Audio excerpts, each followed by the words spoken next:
Değerli izleyicilerimiz, bu salı akşamı Fikir Dünyamız programı çerçevesinde 10. programımıza başladık. Yine huzurunuzdayız. Değerli misafirlerimizi davet ettik. Konuyu örf, adet ve geleneklerimize dinimizin bakışı konusu çerçevesinde bu programımızda konuşacağız konuklarımızla. Ben konuklarımı ekrana alayım. Cumali Karaman Bey, hoş geldiniz. Hoş bulduk.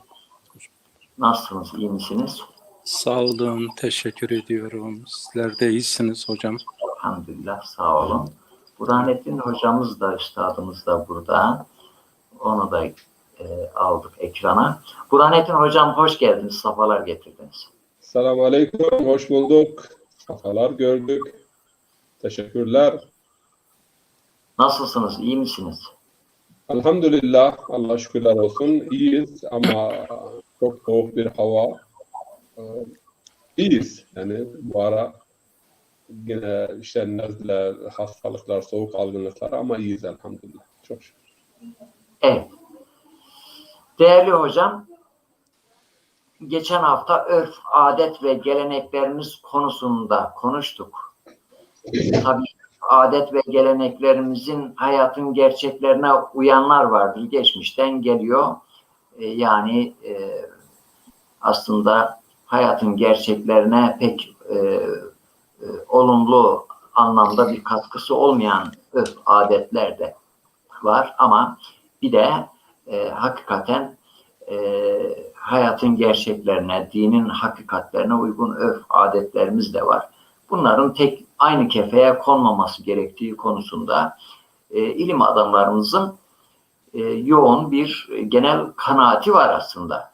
Ama biliyorsunuz İslam dünyasını şu anda rahatsız eden ve imajını olumsuz yönde etkileyen, sözüm ona, parantez içinde söylüyorum, kendilerine Selefi veya Vahabi olarak adlandıran, İslam adına konuşan bazı kesimler var. İslam kültür, tarih, örf, adet ve geleneklerini geçmişteki İslami birikimin tamamını reddeden böyle ucube görüşler de var. Bu nedenle biz konuyu genel anlamda sizinle tartışacağız. Ben sorularımı sizlere yönlendireceğim. İsterseniz geçen haftanın bir değerlendirilmesini de yapacağız. Ondan sonra konuya geleceğiz. İlk sorum şöyle, yani örf, adet ve gelenekler ve din, bunların birbiriyle çakışan veyahut çatışan tarafları nelerdir? Bu çerçevede bir girizgah yaparsanız, bir açıklamalarda bize bulunursanız seviniriz hocam. Programımızın adı Fikir Dünyası. Ben de bu Fikir Dünyası programımızı izleyen tüm izleyicileri, dinleyicileri sevgiyle, saygıyla selamlıyorum. Fikir Dünyası önemli hakikaten. Fikir önemli, düşünce önemli. Orada programın tanıtımını yaparken Descartes'in fotoğrafı geçti. İşte düşünüyorsam varım, yani fikir üretiyorsam, benim bir fikrim var ise, düşüncem var ise, düşünce üretebiliyorsam, fikir verebiliyorsam o oranda varım. Hakikaten Müslüman toplumu olarak da tabii ki dünyaya, yani gelişmeler çerçevesinde, ilerlemeler çerçevesinde biz de fikir üretebiliyorsak, düşünce üretebiliyorsak ve yön verebiliyorsak o oranda da etkinliğimizi ve varlığımızı gösterebiliriz. Bu bir girizgah. İkinci husus, adet dedik, yani adetler zaten iki kategoride incelenebilir. Biri akıldan, yani kaynaklanan akli güzellik veya akli çirkinlik, yani komünal, maşeri akıldan kaynaklanan adet ve gelenekler vardır. Bunlar iyi adetler olduğu gibi aklın kötüye kullanılması neticesinde kötü adetler de şekillenebilir. öte yandan dedik ki dinin bir görevi ve misyonu da kötü adetleri toplumdan izale etmek ve yerine iyi olan adetleri ikame etmek. Bu hususta da yani vahiy aklın yardımına koşuyor ve aklın kötüye kullanılması veya yanlış kullanımın neticesinde şekillenen adetleri düzeltiyor. Adet çok önemlidir. Hayat yani adet alışkanlıklardan ibarettir. Ama önemli olan bu alışkanlıkların insanın tekamülüne, saadetine ve mutluluğuna katkı sağlamasıdır. Yani sağlamasını da bu şekilde yapabiliriz. Nasıl ki matematikten mesela çarpma, toplama, çıkarmanın sağlaması başka bir işlemle yapılıyordu. Çıkarmanın sağlaması toplamayla farz edelim işte.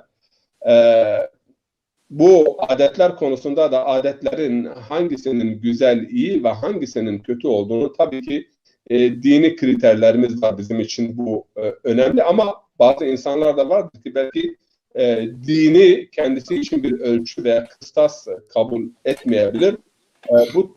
Bu tip insanlara da şöyle diyoruz. Yani adetler, gelenekler, örfler insanların saadetine, mutluluğuna, tekamülüne ve insaniyetine ne kadar katkı sağlıyorsa o oranda makul ve makbuldur. Ancak eğer yıkıcı ise, yapıcı değil ise ve fesada ve çöküşe sebebiyet veriyorsa bu da kötü adettir. Din bu konuda bizi uyarıyor. Bir diğer husus da şudur ki adet o kadar önemlidir ki birçok dini konuda da adet devreye giriyor. Bir kısa örnek vereyim, farz edelim. Bir kadın evlenmiş, mehri kesilmemiştir. Mehir belirlenmeden nikah kıyılmış. Daha sonra nasıl bu kadının mehri belirlenir? Çünkü evlilik yapılmış. Toplumun adeti nedir? Ortalaması nedir? Mesela Elazığ, Bingöl, işte Doğu Anadolu'da ortalama bir mehir nedir? İşte o örf, bakıyorsunuz diğer taraftan efendime söyleyeyim, şeriatta da bir kaynak olabiliyor. Bu kadar önemlidir. Biz geçen hafta tabii ki güzel adetlerimizden, geleneklerimizden konuştuk ve İslam adına şekillenen bir kültür var, bir gelenek var, görenek var.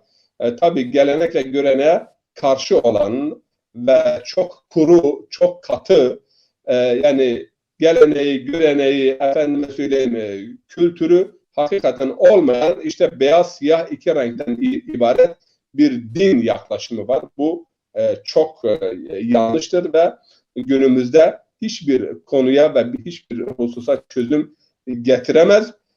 Diğer taraftan biz dedik ki yani mubah daire var.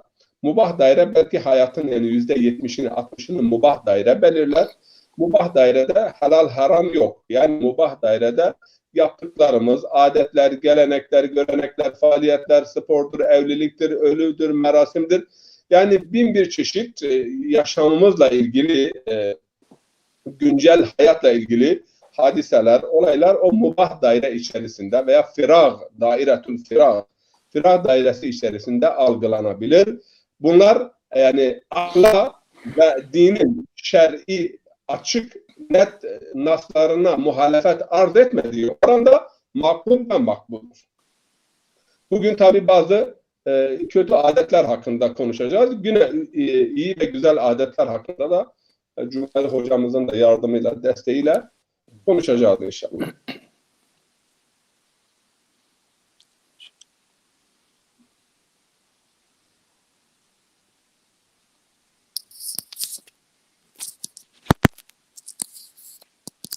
Ses gelmiyor.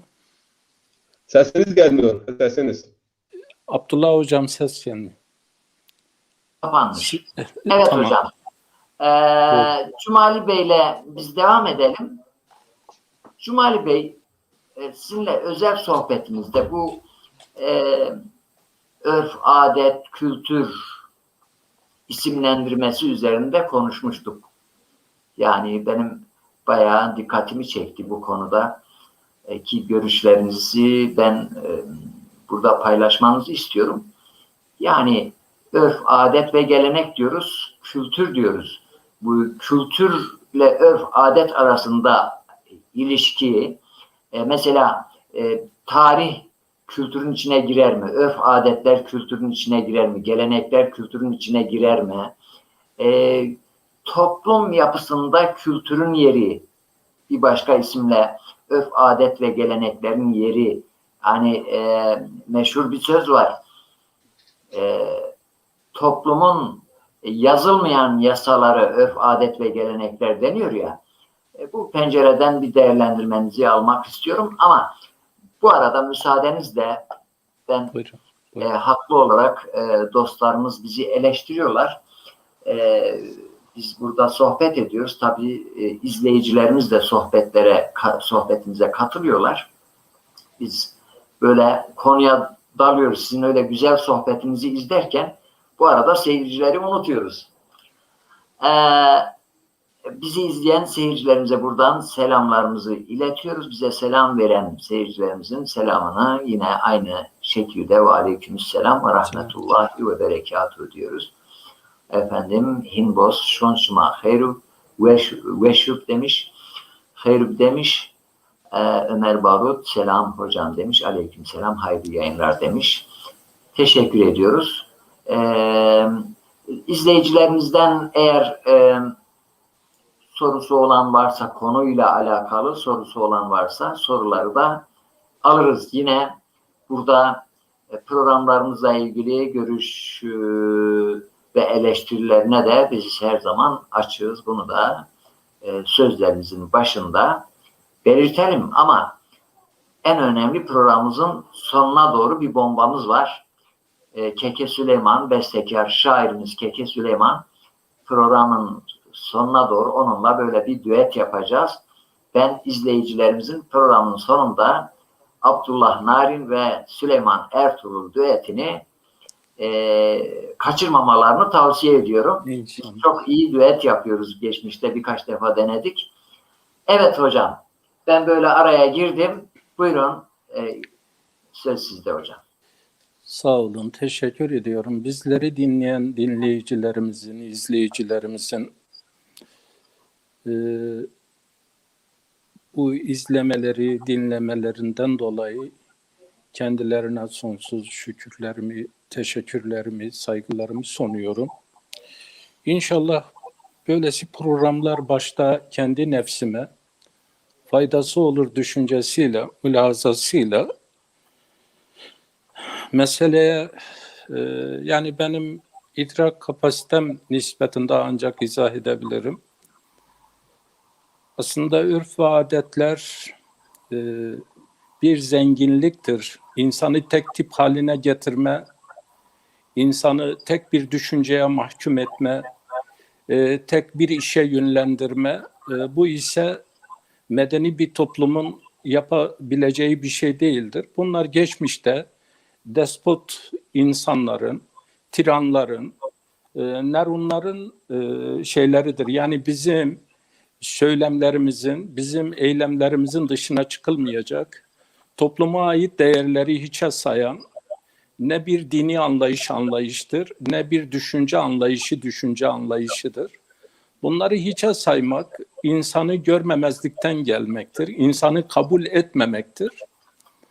Ama temelde siz bu fikir dünyamızın veya da düşünce dünyamızın meseleye bakışı bir mantıki yönden, bir diğeri de inanç yönüyle meseleye bakmak istiyorum. Yani her ikisiyle de bakabiliriz. Aslında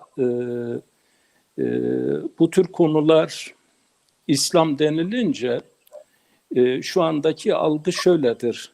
İslam kendine uymayan her şeyi kökünden kazar, atar. Hiçbir şeyi kabul etmez. Halbuki İslam tevhid düşüncesine ait esasları koymuş. İbadetin aslına da ait belli kuralları koymuştur. Diğer şeylere gelince insanın da tabiatına o zaman irade-i cüziyenin şeyi kalmaz. Eğer her şeye ilişse, her şey o kendi eline alsa, kendi gibi robotik bir insan çıkar ortaya. Bu da dinin ruhuna aykırıdır yani. Robotik bir insan tipi, yani böyle makineleşmiş, her şeyi belli kurallar dahilinde yapacak. İşte şu saatte burada olacak, bu dakika böyle olacak, şuna ses çıkaracak, buna ses çıkarmayacak.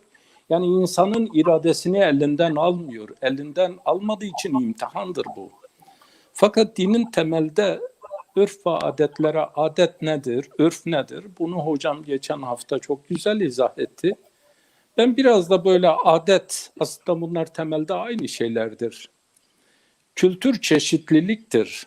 Kültür adete göre biraz da özeldir. Fakat adet daha amdır. Yani hani Arapçada umum husus min veş vardır. Adetler biraz daha, yani bir milleti, bir toplumu biz tarif ederken neyle tarif ediyoruz? Bunları örf ve adetleriyle, kültürleriyle tarif ediyoruz. Tabii bunun içinde inanç da vardır, şu da vardır, bu da vardır. Ama siz bunu dışladığınız zaman nasıl millet oluyor? Yani bu nasıl bir tariftir? İslam temelde örf ve adetlere mutlak bir kabulle yaklaşmaz. Onun öyle bir yaklaşımı yok. İslam örf ve adetlere belli ölçülerle yaklaşır. Bu belli ölçüler nedir? Dinin tarifinde vardır. Aklın ve vahyin kerih görmediği, beşer aklının ve mantığının iyi gördüğü, aslında burada maruf ve münker üzerinden meseleye bakar.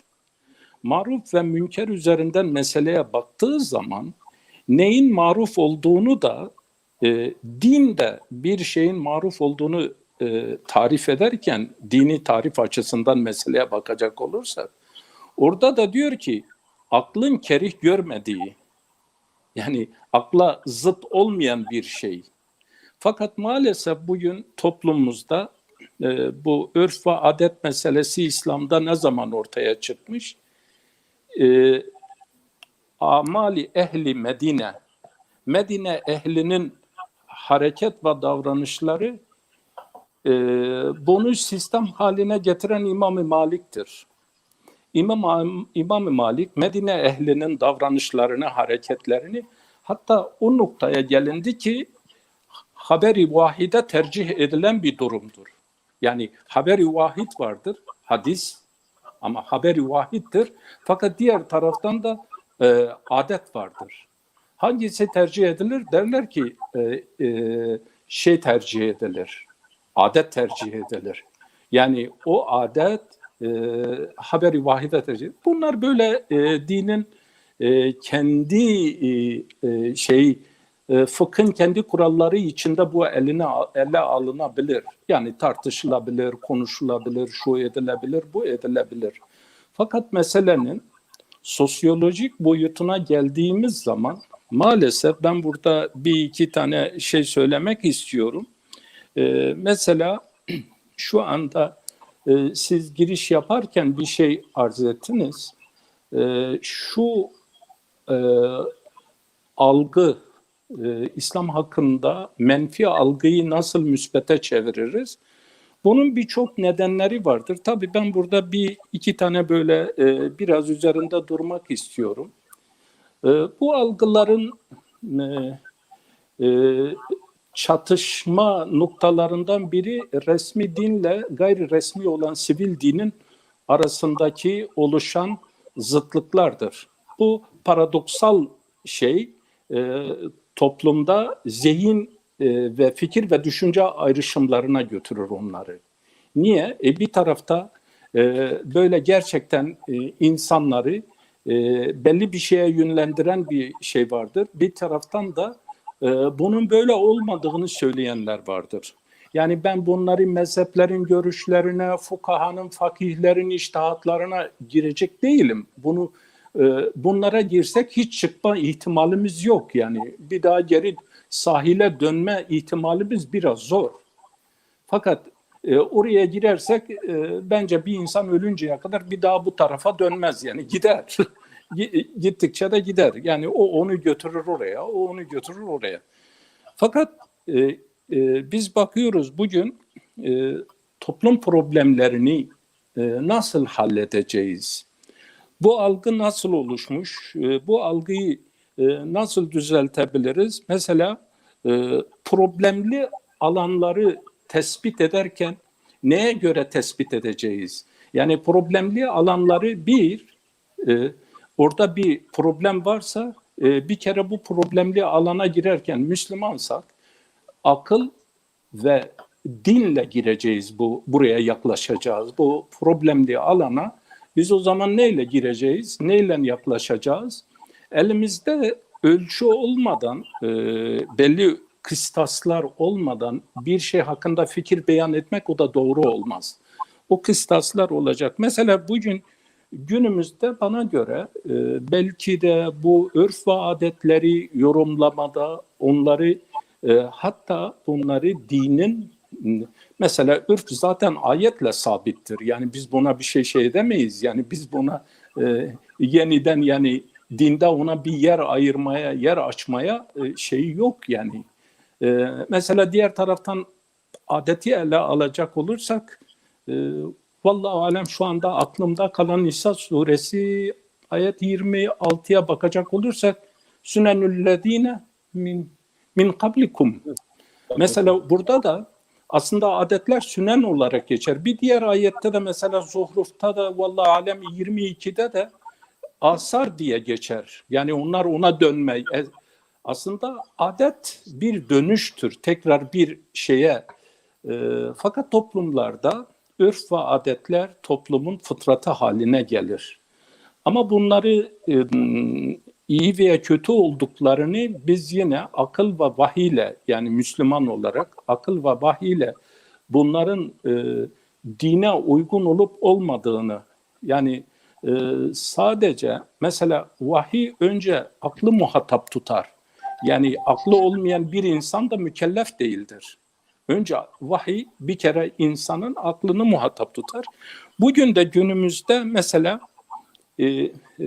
iki şeyi biraz kısa geçmek istiyorum. Mesela günümüzde dini tasvir ve dini yorumlama şekli. Din tasviri ve dinin bir de yorumlama şekli. Bunlar belki bize göre böyle şey görünebilir ama bir insan dini nasıl tasvir ediyor? Yani dinin tasviri mesela birinin bir cübbe giymiş, birisi de bir sakal bırakmış, birisi de uzun bir değnek eline almış. Dinin tasviri budur ona göre.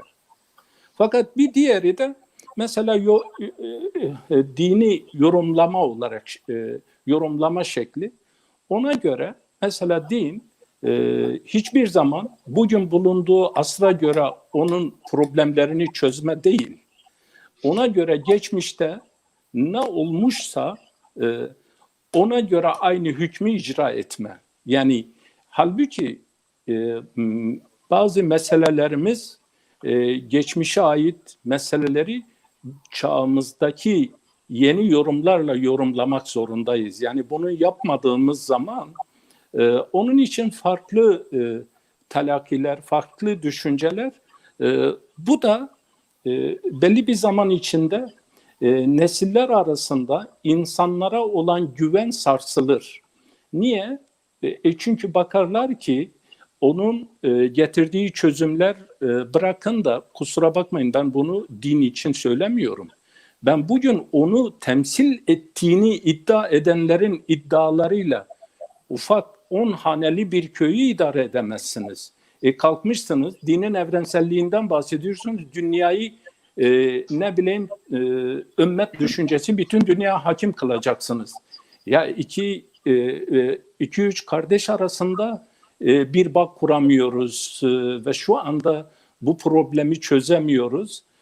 İki köy arasındaki mesela bir ne bileyim bir niza, bir arazi üzerine veya da bir fikir üzerine olan iki şey arasında halbuki din geldiğinde yani din psikolojisiyle, din sosyolojisiyle, mantıkla baktığımızda veya siyer felsefesi, adam siyer okuyor, siyer felsefesini bilmiyor. Ama diyor ki bu şablonu koyacağım, buna uyuyorsa uyuyor, uymuyorsa uymuyor. Şimdi bu doğru değildir. Efendimiz sallallahu aleyhi ve sellem Eğer herkesin evindeki kaşıkların rengine kadar, sofraya oturuşuna kadar, diğerinin ne yaptığına kadar, evin rengine kadar, boyasına kadar her şeye karışsaydı, biz Medine'deki ayetlerin nasıl bir ihtiyaca binaen indiğini görüyoruz. Onların o günkü şeylerine mesela ses çıkarmıyor. Diyor ki yani bu olabilir, yani bu insan bunu yapabilir, şunu yapabilir.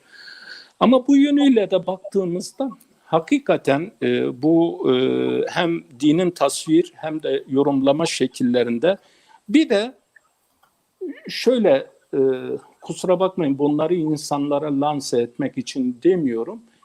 Dinin hedef gayesi tespit edilmediği müddetçe dine yapılan hizmetlerin ben hezimet olacağını düşünüyorum. Çünkü dinin bir kere hedef gayesi nedir? Hedef gayesi, dinin hedef gayesi insan için. Dinin hedef gayesi nedir? Kur'an'ın hedef gayesi nedir? Kur'an'ın o diğerleri cüzdür. Yani Kur'an'ın veya mesajının hedef gayesi nedir? Ve dinin insan için geliş sebebi nedir? Bir diğeri de belki bu hususta dini tanımlama, yeniden dini tanımlama. Yani din usulcularıyla, dini usulcularla bu meseleler çok güzel tarif edilmiş, yapılmış. Ama maalesef bizim geldiğimiz bu çağda dini tanımlamalar dinin esaslarına göre değil. Geçen gün de söyledim, belli zümrelerin, belli kitlelerin anlayışına göre tarif ediliyor. Halbuki dinin tarifi Ali'ye Veli'ye göre olmaz. O dinin tarifi yine dinin kendisine göre olacaktır. O geldiği mesaja göre olacaktır. Buna da baktığımızda Kur'an'ın bütünlüğü birbirine zıt değildir. Yani Kur'an'ı bir bütünlük olarak düşündüğümüz zaman bana göre demin hocamın da işaret ettiği Kur'an'ın temel hedef gayesi ben 2-3 şeyde diyorum yani belki çok da olabilir. Bana göre Kur'an'ın temel hedef gayesi 1 ahlaktır, 2 adalettir, 3 de güven ve emniyettir.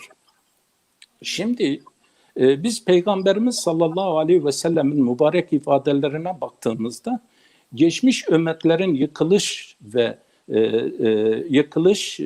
sebeplerini sayarken 2 şeye dayandırıyor. 1 ahlaki yozlaşma, diğeri de adaletin yok olması. Yani diyor ki sizden önceki toplumların başına gelen bela ve felaketler 2 şeyden gelmiştir. 1 ahlaken bunlar bozulmuşlar.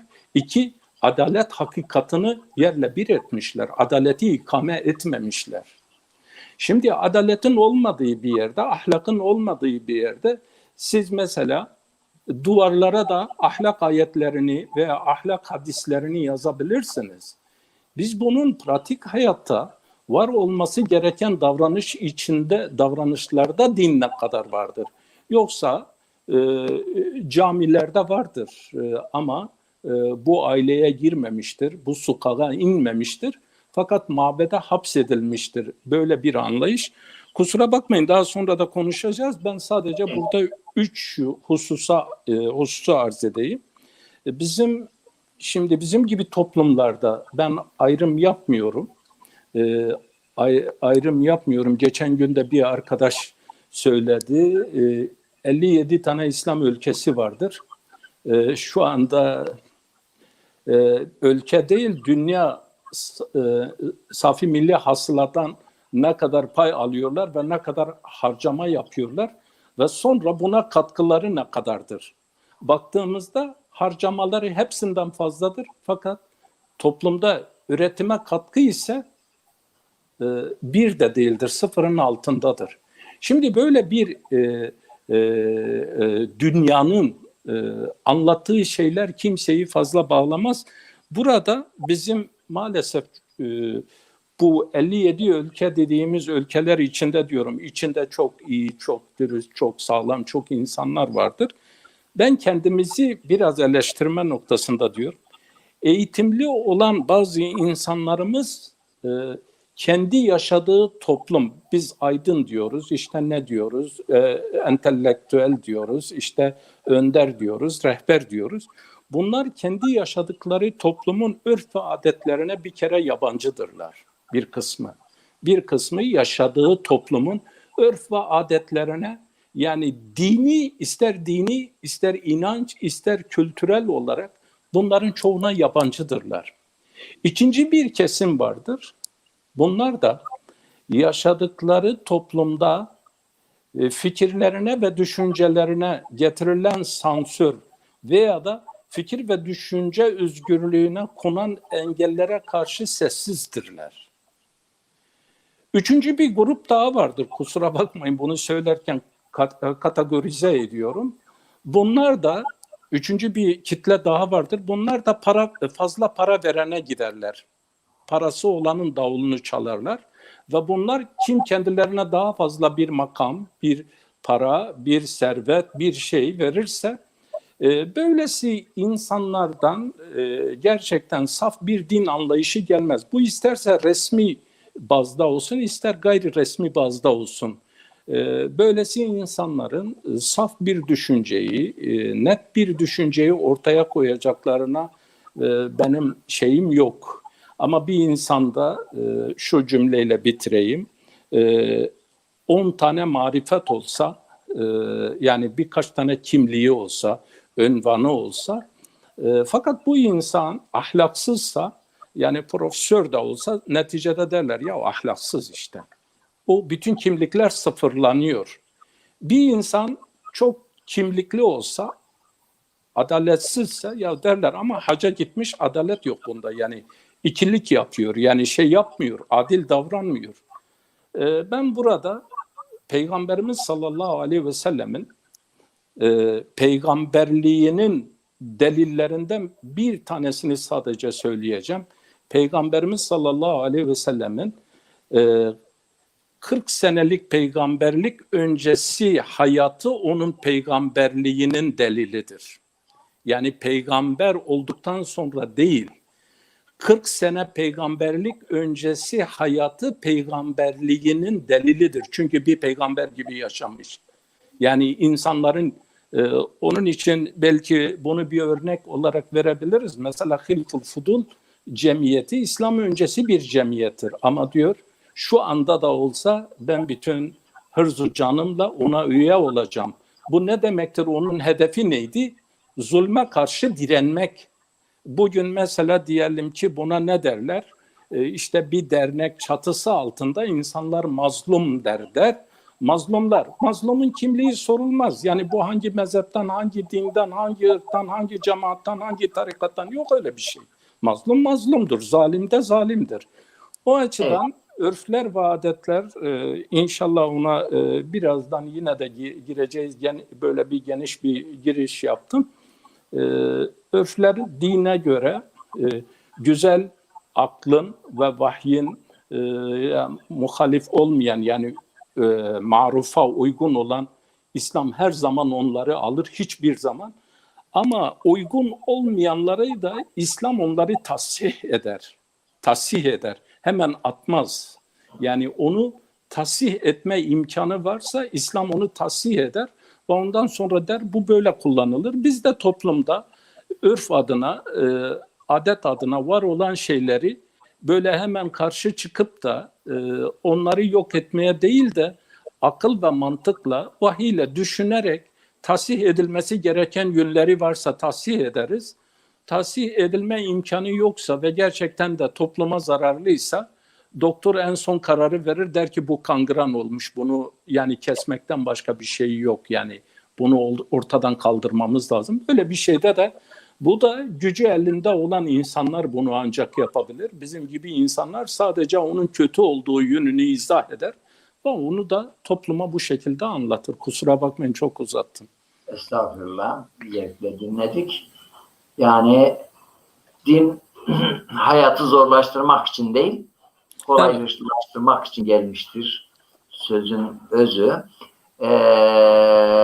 Burhanettin Hocam, şimdi genel olarak örf, adet ve geleneklerimize biz geçen hafta bakmıştık. Ama örneklendirme, iyi adetlerimiz var. Bir de belki başta bilemiyoruz, tarihi süreç içinde belki iyiydi de sonra evrile işkence haline getirilen örf adetler de vardır. Mesela bizde, hocam özür dileyerekten kısaca soru soracaktım aklıma gelmişken, bizde taziye geleneğimiz de yemek vermek, işte ikramda bulunmak aslında bundan önceki yıllarda gerekliydi ve çok da faydalıydı. Yani adam buradan ta falan köye gidiyor, taziyeye gidiyor. Köylüler kendi aralarında orada yemek veriyorlardı. Ama son yıllarda iş gösterişe, yani sanki bu cenazenin olmazsa olmazıdır. Mesela şehir içinde hiç de öyle bir yemek sorunlu bir şey değil, gerekli de değil. Ama yük olmaya başladı. Yani zaman zaman örf, adet ve gelenekleri bu zamanda da böyle bir gözden geçirmek gerekiyor. Şimdi ben sözü uzatmadan kısaca sorayım. Olumlu ve olumsuz, yani İslam penceresinden hayata kolaylaştıran, İslam'ın genel esaslarına uygun olan örf, adet ve geleneklerimiz, uygun olmayan örf, adet ve geleneklerimiz. Bunlara böyle örneklendirme isteyeceğim. Buyurun hocam.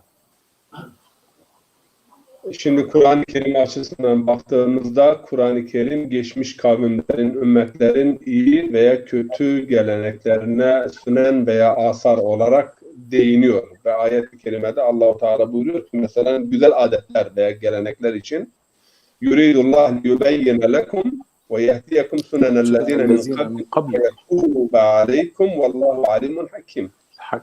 Yani Allah bilmediklerinizi size açıklamak, öncekilerin sünnetlerine, yol ve yollarına sizi yönlendirmek. Tabii ki burada öncekilerden maksat iyi ve güzel olan, yani örneklik arz eden adet ve geleneklere burada Kur'an atıf yapmaktadır.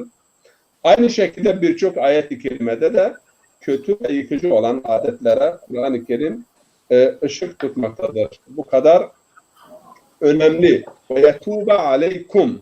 Yani burada geçmiş ümmetlerin adet ve gelenekleri güzel olan, ihya edici olan adet ve geleneklerinin hatırlatılması veya o adetlere yönlendirilmesi Allah-u Teala'nın insanlara dönüşü olarak yani tanımlanmaktadır rahmetiyle ve teveccühüyle veya lütfuyla.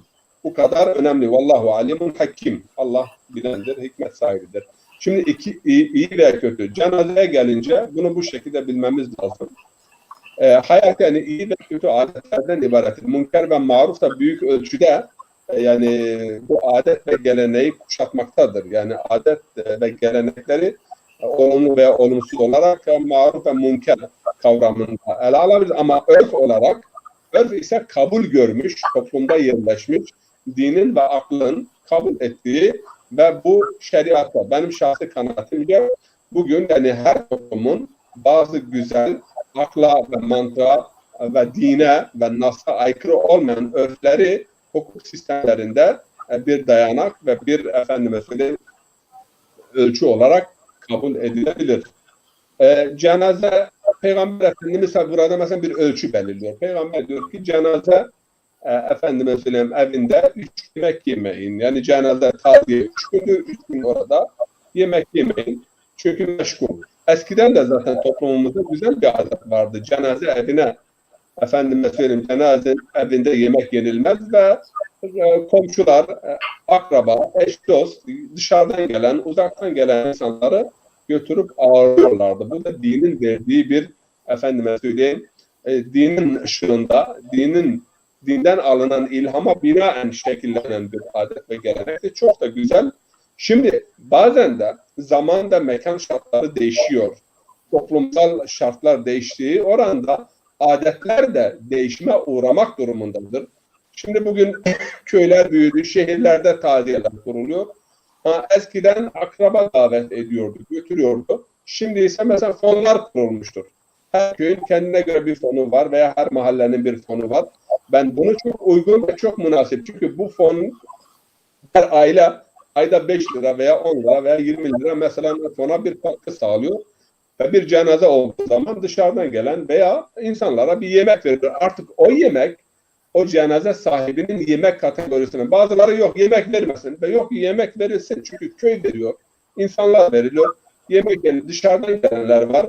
Bir araya gelip beraber yemek yani hatta bunu da bilmemiz lazım yani parantez içerisinde Peygamber Efendimiz diyor ki yani ithalatul kelam ithalatul maide mines sünnet. Yani sofrayı uzatmak, sofrada birbirine bakmak, beraber yemenin bin bir bereketi vardır. Şimdi bu ortak bir fondan efendime söyleyeyim bu yemek verildiği için o cenaze yemeği yenilmez veya cenaze yemeği gösterişe dönüldü. O kategoride ben değerlendirmiyorum.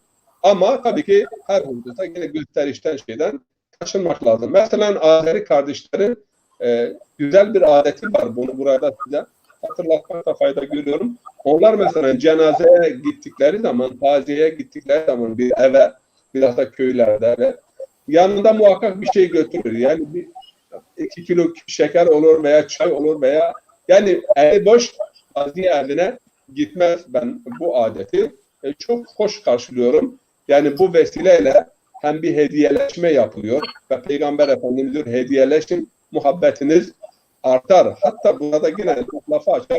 Hediye niye hediye deniliyor? Hediye ile hidayet aynı kökten geliyor. Hidayet yol göstermektir. Hediye kalben kalbe yolun açılması. Ama kalplerin birbirlerine yönelmesine vesile olduğu için hediye deniliyor. Yani hidayet köküyle aynı kelime. Bu da Arapçanın tabii ki zenginliği ve güzelliğidir.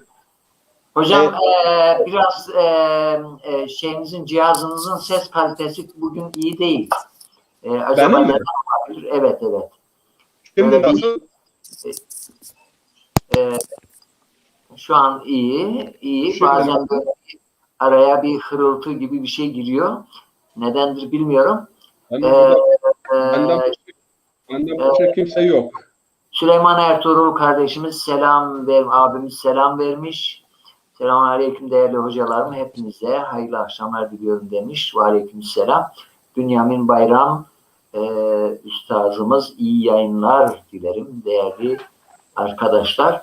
Bünyamin Bey'i dinlendiriyoruz ama böyle çok ara koymayacağız. Yani bir araya bir hafta girince özlüyoruz. Değil mi?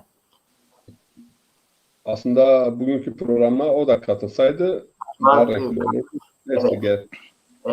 Tabii evet. Bir taraftan gündüz çalışıyor, bir taraftan da akşam bazen biz ağır yük yüklemek istemiyoruz böyle kıyamıyoruz ama böyle zaman zaman programlarımıza artık bazen zorla getiririz gerekirse. Nazımız geçiyor nasıl olsa.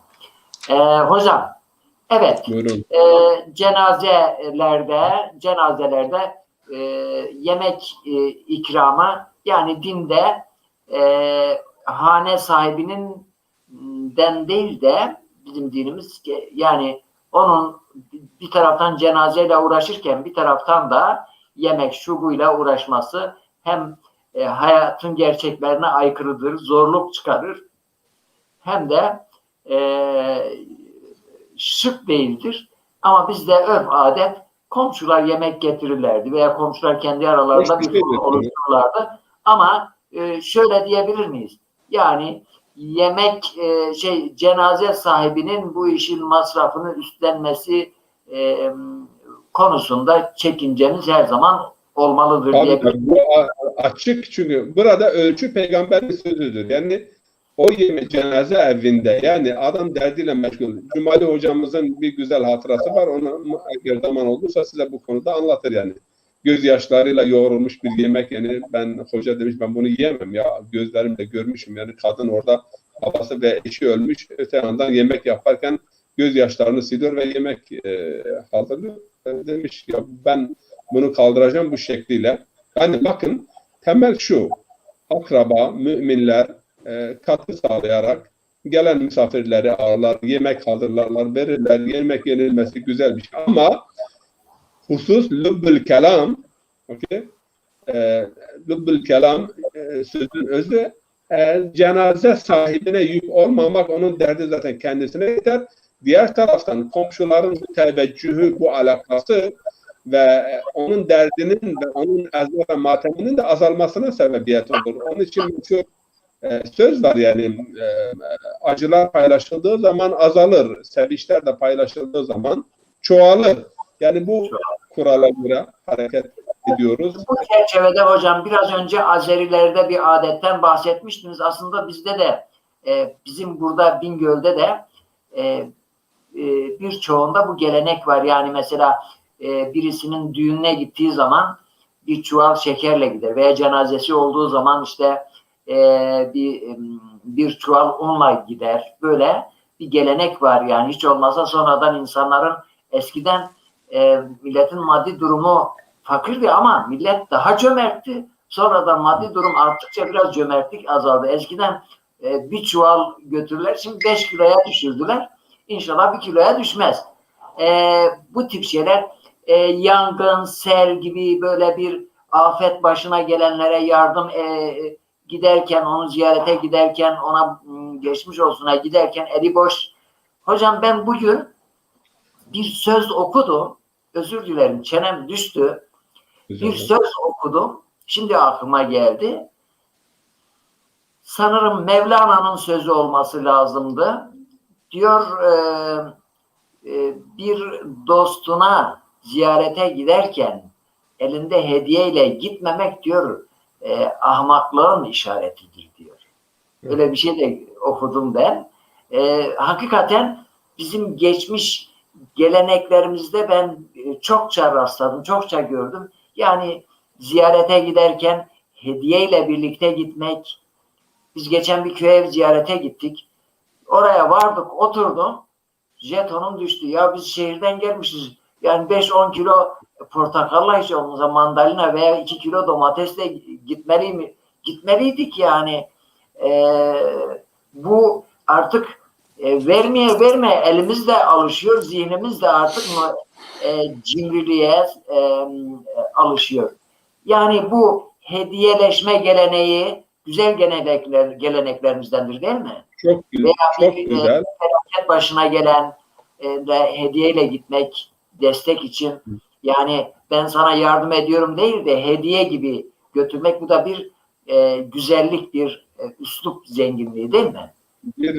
Bir anekdot yani Allah'ın evini de ziyaret ederken bir hediyeyle gidiyoruz yani. Bu kadar önemli. Allah'ın evine nasıl hediyeyle gidiyoruz hocam? Kurbanını hediye olarak tanımlanmıştır Kur'an-ı Kurbanı Kerim'de. hediye olarak götürüyoruz. Evet. Yani bir hediye olarak gitmeyelim. Eli boş gitmeyelim. Ama bu adetleri Tahiyyatül mescid gibi. Tahiyyatül mescid gibi yani hediye o da hediye. Ancak yani genç neslimiz, insanlarımız hakikaten bu değerlerimizden yavaş yavaş uzaklaşıyorlar. Uzaklaştıkları gibi insan vermeye önemli. Zaten adet yani sürekli tekrarlanan şey demek. Tekrarlanmadığı zaman unutulmaya mahkumdur ve yeni nesil bu konuda hakikaten yani yeni insanlar, yeni nesil cimrileşiyor. O hediyeleşmekten uzaklaşıyor. O taavun, yardımlaşma veya dertleşme veya paylaşma ruhu bu önemlidir. Yani toplum budur. Hatta size bir örnek vereyim. Biraz önce mesela Cumali hocamız da değindi. Biz kavim kelimesiyle kavim. Kavim nedir yani? Kavim işte kayyumdan oradan yani kendisini ayakta tutan bir takım ortak değerleri olan topluluk kavim olur. Eğer ortak değerler yok ise ve beraber bu ortak değerler sayesinde ayakta duramıyorsa o kalabalıktır. Kavim değildir. Kavamı olan, kaim yani onu ayakta tutan değerlere haiz olan kalabalık veya halk grubu kavim olur. Her kavmin bu açıdan kendisini ayakta tutan efendime söyleyeyim adetleri, geleneği işte daha genel anlamda kültür dediğimiz zaman içerisinde din de inanç da efendime söyleyeyim girer, bilim seviyesi de edebiyat da kültür biraz daha geniş bir yani perspektif, geniş alanı daha gelişir. Eğer bu adetler yitirilirse ve insanlarımız bu adetleri kaybederlerse bakın tekrar diyorum kavim olma özelliğimizi kaybederiz. Çünkü bizi ayakta tutan bunlardır. Bu kadar önemli. Tabii ki bu açıdan şimdi yıkıcı şeylerden bahsettik, geleneklerden. Bakın bir de moda diye bir şey var. Yani bu moda her gün yeni bir gelenek ama arkasındaki saik nedir? Arkasındaki gaye ve maksat nedir? Yani gaye daha fazla tüketmek, daha fazla ahlaksızlaştırmak, çoğu zaman da yani ahlaksızlaştırıyor. Tüketici bir toplum ve bugün işte bu korona salgınıyla birlikte dünyada şimdi yeni bir tüketim felsefesi şekilleniyor. İsraftan kaçınalım. Yani İslam'ın haram bildiği yasak böyle. Çünkü bu modayla, bu israf ile, bu şeyle kaynaklar tüketiliyor. Sular kirletiliyor. Yer kirletiliyor. Yani Aral Gölü dünyanın en 4. büyük gölüydü. Neden tükendi? Habire pamuk suladılar, pamuk ürettiler. Pamuk konfeksiyon dünyanın 4. büyük gölü kurudu. Yani şimdi o havza tamamen bir çöl haline geldi. Şimdi moda, bu da bir adet, bir gelenek ama arkasındaki saik veya motivasyon yıkıcıdır. Yani israfa yönelik, kapitalizme yönelik, tüketime yönelik, daha fazla tüket, biraz şeklini değiştir, habire tüket. İşte dinimiz mesela bu adetleri bu şekilde yıkıcı mahiyeti olan, israf kategorisine giren, ihtiyaç olmayan ve suni bir ihtiyaç şeklinde insanlara yutturulan ama sunidir, tabii bir ihtiyaç değildir. Bu da bu geleneklere karşıdır. Ama öte yandan mesela toplumların kendi elbiseleri var. Her toplumun kendisine göre rengi vardır, zevki vardır. İslam buna karışmaz. Neyine karışır? Yani giyim, kuşamın iffet haya perdesini yırtacak bir nitelikte olmasın. Tamam mı? Kadın ise, erkek ise yani o iffet, onur, haya perdesine, toplum ahlakına zarar verecek veya ilişkileri, duyguları, hissiyatı coşturacak veya rencide edecek bir nitelikte olmasın. Ölçü bu. Bunun dışında her toplumun kendine göre bir kılık yap. Burada ben gençleri görüyorum. Almanya'da, Hamburg'da bir Arap entarisi giymiş, eline bir baston almış. Bu nedir? Ben diyorum yani nedir burada? Niye bunu giy? Bu sünnet-i Resulullah'tır. Ben şu soruyu hemen soruyorum. Yani peygamberin muhalifi olan Ebu Cehil veya Ebu Leheb onlar ne giyiyorlardı? Bugünkü Arabistan'daki Hristiyanlar ve ateistler onlar da yani Arap dünyasında aynı elbiseyi giyiyor. O elbise çöl şartlarına veya sıcak hava şartlarına uygun gelişmiş bir elbisedir. Elbisenin kutsiyeti yoktur. İşte bu da din adına şekillenen yanlış gelenekler ve bu yanlış gelenekler yanlış algıları beraberinde getirir. Yanlış yaklaşımları ve hatta tiksindirme yani götürecek derecede. Veya mesela yine bir başka örnek vereyim. Ya şimdi misvak dediğimiz şey. Yani bir ağaç. Açın Allah aşkına Muğni Muhtaç veya Siracül Vehhab'ı bakın. Yani İmam Şafii Hazretleri işte o ağacın kerameti hakkında hiçbir şey yok. Yani insanın dişini temizleyen her şey misvak niteliğindedir. Hatta diyor ki parmak hariç sökücü mahiyeti olan. Zaten sivak demek sökmek. Bugün Peygamber Efendimiz hayatta olsaydı yani en güzel diş fırçasını kullanır, en güzel macunu kullanır, en güzel bir şekilde dişlerini temizler. Bu apaçık bedihiyat-ı akliyedir yani akli. Ama bakıyorsun ki yani bazı insanlar hakikaten çarşı pazarda ikide bir elinden cebinden o ağacı çıkartır, ağzına bir sürer, tekrar o şekilde cebine koyar.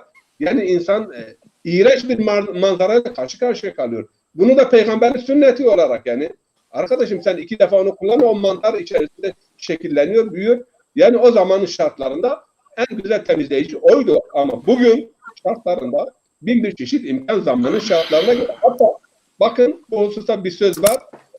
Bazıları bunu yani hakikaten bizde birçok insan yani bu konuda ben de o mahrumiyeti yaşandım. Ya top değerli kardeşler, bacılar 1700'lerde İngilizler tarafından top icat edilmiştir. Yani Hazreti Hüseyin'in işte o gavurlar yani hakikaten gavurlar kimdir o Hasan ve Hüseyin'in başını kesen gavurları önce bir tanımak lazım. Kimlerdi? Ama insanlarımızın Hasan ve Hüseyin'e olan bir sevgisi vardı ve bunu da işitmişlerdi ki İmam Hüseyin'in kafasıyla yani başıyla oynanmıştır. Yani oynanma ve saygısızlık yapılmıştır. Ve bu hassasiyete binen ama insanların bu güzel hassasiyeti ve İnsanlarımızın bu güzel hassasiyeti sağlıklı bir şekilde kontrol edip yönlendirilmemiştir. Ve spor olan top 1800 yani İmam Hüseyin'in şehadetinden 1000 sene sonra top icat edilmiştir. Yani bu iki konuyu birbirinden ayırt etmek var. Hakikaten benim nenem de diyor ki gavurlar aynen böyle. Gavurlar İmam Hüseyin'in başıyla oynamışlardır. İşte gitsinler bu gavurlar. Ama maalesef bugün işte o İmam Hüseyin'in başıyla oynayanlara maalesef hani rahmet okuyanlar da var. Onlar da onların babalarına. O konuya şimdi girmeyelim. Diğer taraftan yani kılık kıyafet konusu çok önemlidir. İslam toplumların kılık kıyafetine, elbiselerine, zevklerine gidin Hint Yarımadası'nda oradaki Müslümanlar başka bir şekilde giyiniyor. Efendim söyleyeyim Azerbaycan'da veya Orta Asya'da başka bir şekilde, Kürt coğrafyasında başka bir şekilde, daha batıya geldiğimizde ama ölçü, iffet, adab ve hayaya uygun olacak. Yani bunu efendim çiğnemeyecek. Tabii estetik de önemli, değil mi? Tabii estetik önemli, estetik önemli. Yani hatta bir şey daha söyleyeyim. Şimdi bak biz örfler, adetler sürekli gelişiyor. İnsan için ne diyorlar? Diyorlar insan Allah'ın yeryüzündeki halifesi. Halife ile halifeliği veren arasında bir irtibatın olması lazım. Allah kulle yevmin huve fi şen. Yani her an Allah-u Teala yaratmakta, bedi eder. Her an için yaratıyor, her an için işliyor. Biz de ondan, onun hayatiyetinden, ruhundan bize üflemiş, güç, kuvvet vermiş. İnsanların hayatı da sürekli değişiyor. Bu değişen hayatın dinin sabiteleri, aklın sabiteleri de var yani. Dinin de aklın da sabiteleri vardır. Bu sabiteleri gölgesinde bu şekillenme söz konusu olduğu zaman toplumun da, insanlığın da faydasına olur. Yanlış mesela geleneklerden bir örnek yine vereyim. Mesela din adına. Şimdi tasavvuf hareketi var. Tasavvuf güzel. Yani saflaşmak anlamında, Allah'a zühd, takva ile yaklaşmak anlamında, Mevlana'nın ifadesiyle yani sufi olmak, yani safvet, saflaşma talebinde bulunmaktır. Yoksa bir hırka ve eski bir elbise veya efendime söyleyeyim hayattan el etek çekmek değildir. Şimdi tasavvuf adına güzel adetler de gelişti İslam tarihinde ve kötü adetler de gelişti. Futuvet hareketi vardı yani cömertler hareketi. Tarikat ehli çalışır, çabalar, efendime söyleyeyim fakirlere, yoksullara yardım ediyorlardı, zulme karşı duruyorlardı. Bir haksızlık var idiyse futuvet zaten cömertler hareketi demek. Bu çok güzel yani din adına şekillenen güzel bir hareketi veya ahilik hareketi.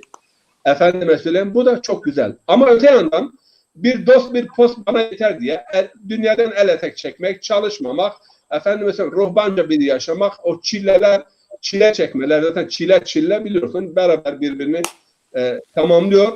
Bu gibi efendime söyleyeyim tasavvuf adına İslam aleminin geride kalmasına da büyük neden olan ve sebep olan bir yaklaşım. Yani dünyadan el etek çekmek, çalışmama. Eğer ahireti istiyorsan dünyaya sırt çevirmelisin. Dünya ile ahiret beraber gitmez. Yani hatta bu yaklaşımın altında laiklik ve sekülerizm yatıyor.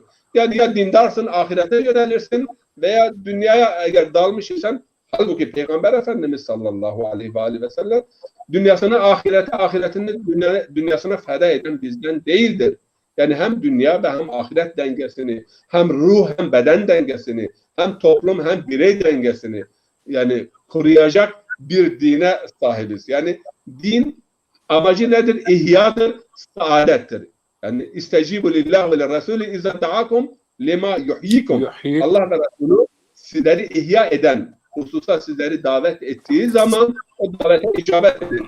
Bu perspektiften hareketle dünyamızı ihya edecek, ferdi ihya edecek, toplumu ihya edecek tüm güzellikler, adetler ve gelenekleri biz kuşatmalıyız. Yıkıcı olan yine Peygamber diyor beşiru ve la tunefiru, karrihu ve la tuabbidu, yessiru ve la tuassiru. Yani müjdeleyin, güzel gösterin, nefret ettirmeyin. Diğer taraftan yine Peygamber Efendimiz diyor ki yani kolaylaştırın, zorlaştırmayın. Ma cealallahu aleykum fid dini min harac. Allah sizin için dinde bir zorluk kılmamıştır.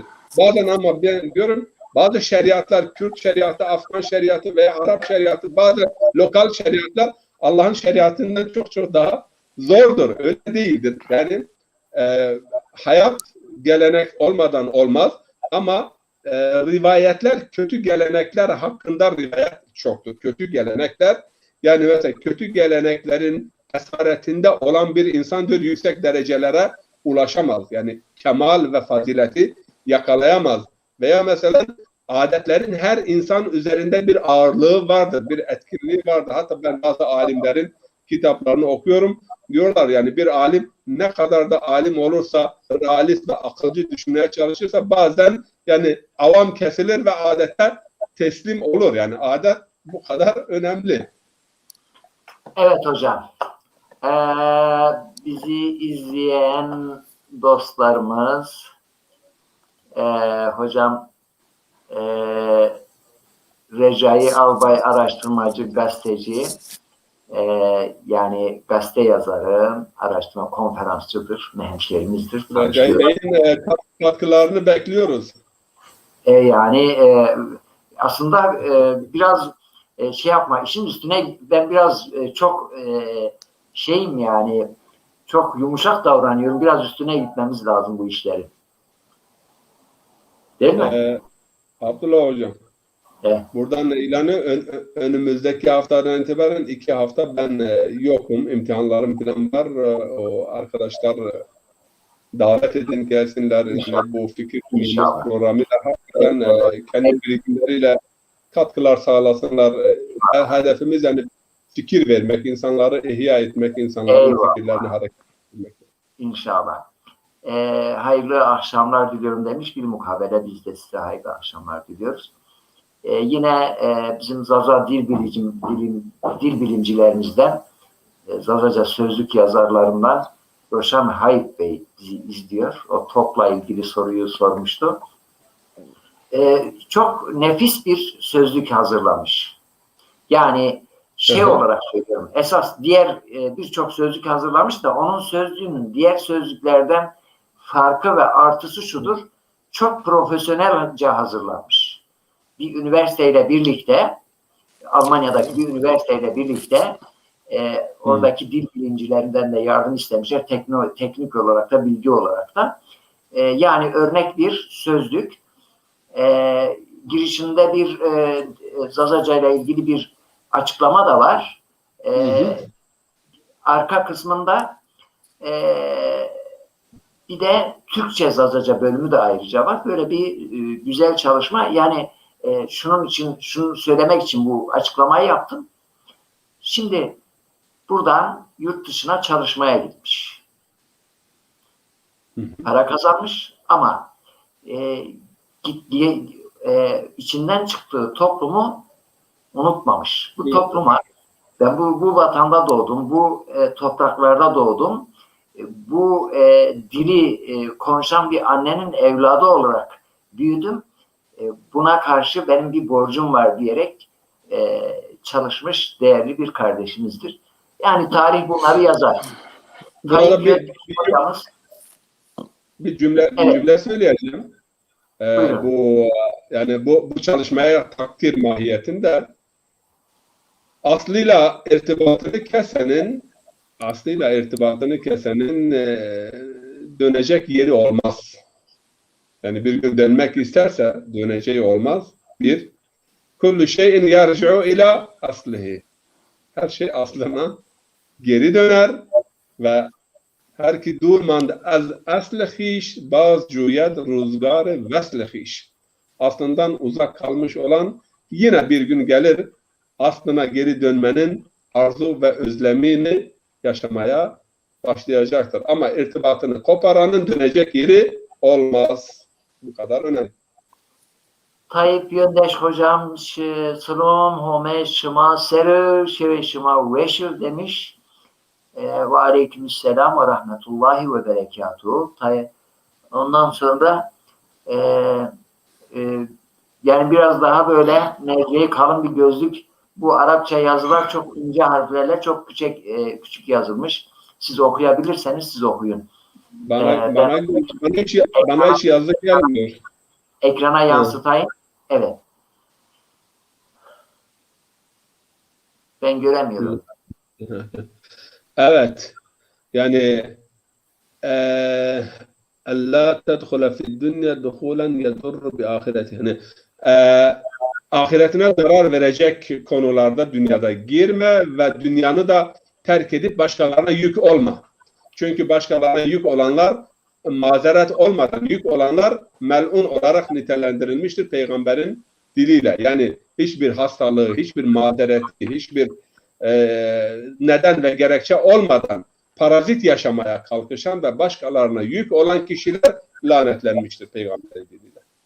Hocamıza teşekkür ediyoruz bu katkısından Teşekkür dolayı. ederiz. Burada bir anekdot daha var. Leyse Leyse bi hayrikum men خيركم tereke من dünyahu ترك li الدنيا ahiretihi ولآخرته ve la ahiretehu li آخرته dünyahu hatta للدنيا yusibe minhuma cemiyan. Yani جميعا. hayırlı olanınız ahireti için dünyasını terk eden ve dünyası için ahiretini terk eden dünya kişi değildir. Kişi ikisinden de nasibini almalıdır. Ve inne dünya belagun ile dünyadan ahirete ulaşırız yani. Dünya ahiretin mezrasıdır. Ve la tensa nasibeke mined dünya. Karun'a ne denirdi? Yani dünyadaki nasibini unutma ama fesat da yapma, ahireti de unutma. Yani dünya ve ahiret nasibine biri. Rabbena atina fid dünya haseneten ve fil ahireti hasene. Ölçü bu. Dünyada da güzellik, ahirette de güzellik. Evet. dünya mezra'ul ahire. Mezraatü ahire. Böyle. Hocam esas biz bazen Zazaca konuşuyoruz, bazen Türkçe konuşuyoruz. Şimdi Zazacam ağır bastı. Programımız Türkçedir. Şimdi sizin konuşmalarınız arasında ben bir makale konusu olacak bir şeyiniz vardı, anekdot. Onu burada özellikle belirtmek istiyorum. Belki bizi izleyenler bu konuda güzel bir makale yazılabilir. Yani aslında bir hırka, bir lokma geleneği sekülerizmi teşvik edici bir anlayıştır dediniz. Bu üzerinde çokça konuşulması gereken, üzerinde durulması, üzerinde yazı yazılması gereken gerekli bir husustur diye düşünüyorum. Evet hocam. Yalnız şeyin ses kalitesi bir cihazın Cumali Bey'in cihazının ses kalitesi çok yüksek. Hocam siz eğer mümkünse bu arada bir telefonunuzu yeniden başlatın, bir daha programa girin. Tamam. Sizin Tamam.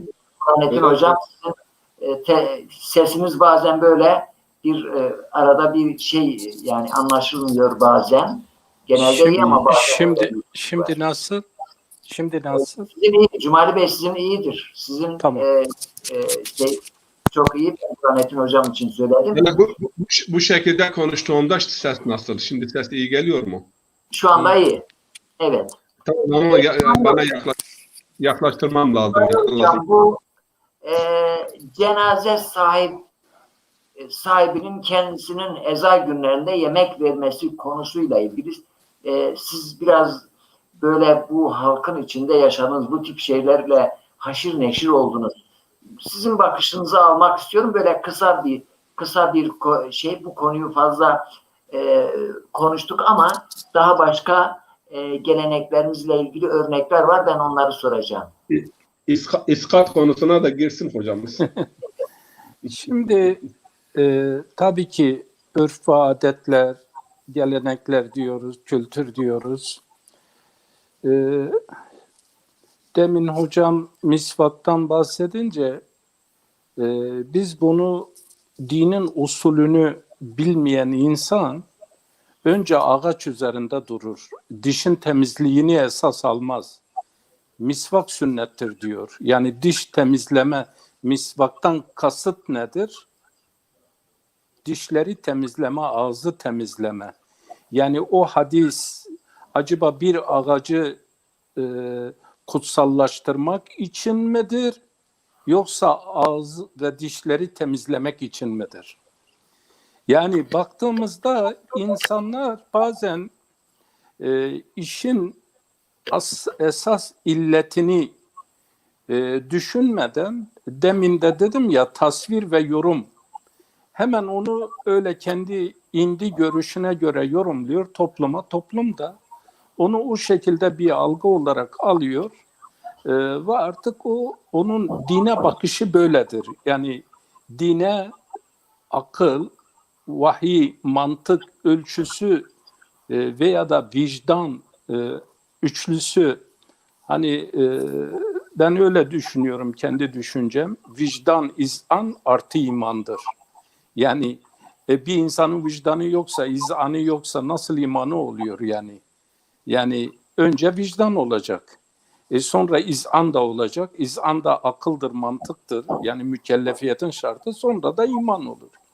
Bunlar ikisi yoksa imanı vardır. Yani izansız ve vicdansız bir iman insana ne yapar? Yani nasıl temelinde, özünde ne vicdan vardır ne de izan vardır. Halbuki vicdan ve izan artı imandır. Ben bu toplumda demin hocamın bahsettiği bu taziye hakikaten bütün dinlerde vardır. İnsana bir saygının ifadesi olarak gidip geride kalanlara bir sabır dilemek, onların acılarını paylaşmaktır. Fakat bunu yaparken karşı tarafa eziyet vermemek, karşı tarafı daha rahata, daha böyle bir şeye götürmek. Şimdi bizim toplumda mesela benim de babamla teyze çocuklarıydı ama benim de hocalığımı yaptı Mulla Zülfü. Allah gani gani rahmet eylesin. O tabii biz o zaman küçüktük. Sonradan ben yanında da okudum. O daha çok Ankara Haymana tarafında imamlık yapmıştı. Hocalık yapmıştı. Anlatıyordu. Diyordu orada ben Kürtlere hocalık yapıyordum. Ben de diyordum Allah'ım, yani şimdi buranın dışında Kürt mü vardır? Yani nasıl oluyor? Yani Ankara'da nasıl Kürtler olur filan. Böyle o zaman çocuktuk, öyle düşünüyorduk. Ya diyordu onlar da bizim gibi, aynı bizim gibi filan, örfleri, adetleri. Şimdi dediğim 70'li yıllardaydı. 70'li yıllarda bizim toplumda da bazen taziyede de yemek verilirdi ama genellikle köylüler kendi evine götürürdü misafirleri. Tabii o zaman ulaşım imkanları bu kadar gelişmemişti. Milletler, insanlar köyden köye belki çoğu zaman yaya gidip geliyorlardı. Hele hele kışsa, yollar kapalıysa, kar yağmışsa, biri de vefat etmişse bir köyden bir köye gitme öyle kolay bir şey değildi. Yani birkaç köyü geçerek gitme. Gelen bu insanlara yemek veriliyordu.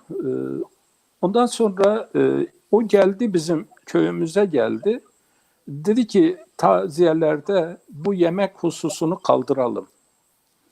Dediler, yani biraz cesaretliydi. Diğer hocalar gibi böyle şey etmedi. Hem toplum psikolojisini iyi biliyordu. Dedi ki bunu kaldıracağız. Millet dedi ya nasıl kaldıracağız? Dedi ki bakın, ben yaşadığım bir olayı söylüyorum. Ben taziye evinde asla bir şey yemeyeceğim. Ben yeminliyim, yemeyeceğim. Çünkü dedi bir yere gittik, bu Ankara'da Haymana'da görev yaptığı yerde. Şimdi diyor biz taziyeye giderken evin gelini diyor hamur yoğuruyordu. Hamur yoğururken de diyor zaten yakını vefat etmiş. Gözlerinden diyor ben gözümle gördüm ki yaşlar hamurun içine damlıyordu. Şimdi dedi ki ben gözyaşı ile yoğrulmuş bir hamuru ben yemem. Yani taziye bu olmamalı. Onun için dedi ki taziyelerde bu yemek şeyini kaldıralım. Fakat şimdi hocamın dediği bizim köyde de mesela yukarıda camidir, altta taziye evi vardır. Bence cemaatleşmenin, bir araya gelmenin güzel de fonksiyonlarından birini ifade eder bu taziye evleri. Veya da bir köyden 2-3 tane misafir gelmişse bir vatandaş kendi evine misafir etse 2-3 kişiyi evine davet eder. Sadece onlarla görüşürler. Ama köydeki gençler veya da diğerleri bundan istifade edemez.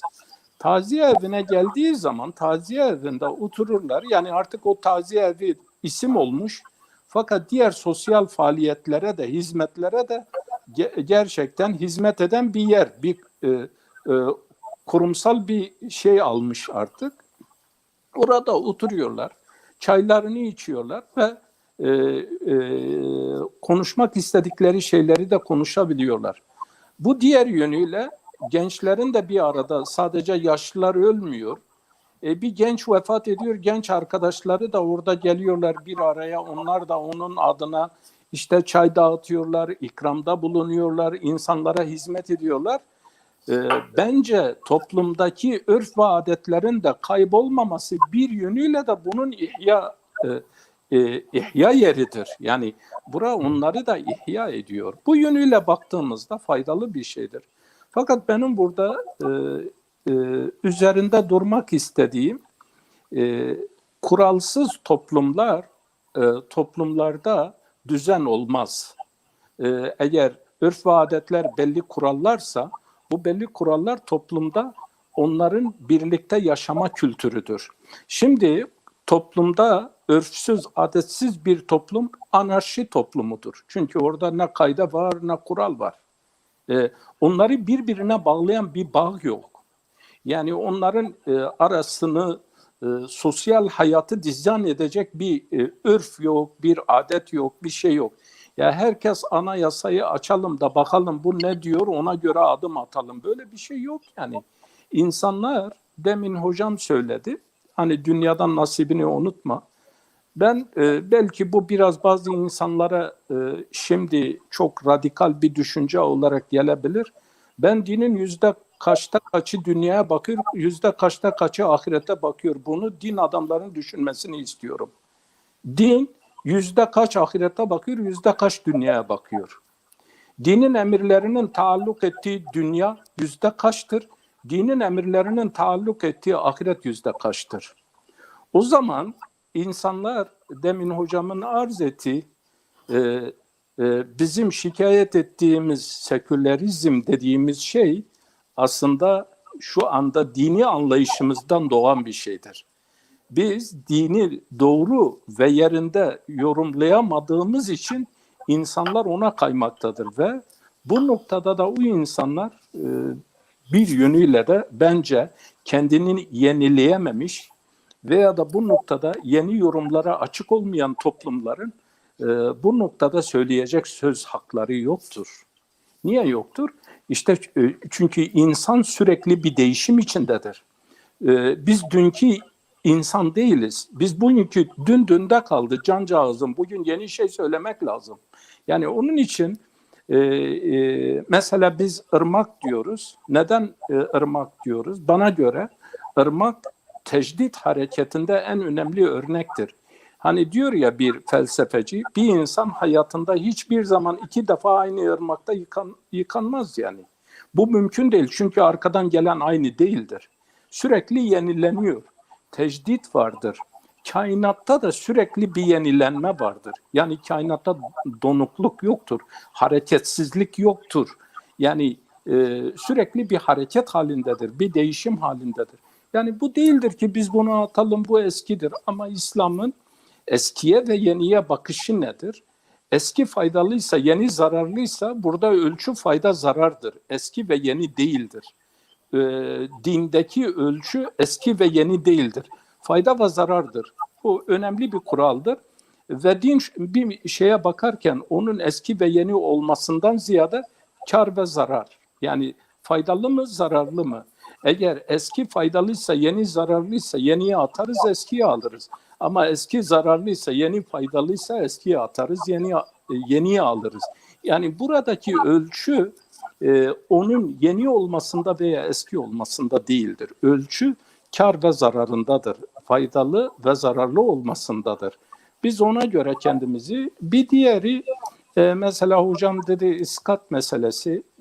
İskat meselesi bizim köyde rahmetli babam 2001 yılında vefat etti. Ama bizde halen de vardır bazı yerlerde. Hocalar işte arkadaşlar hep çoğu medrese arkadaşım. Yani bir türlü burada da ben parantez içinde arz etmek istiyorum. Bütün hocaları aynı kefeye koymuyorum.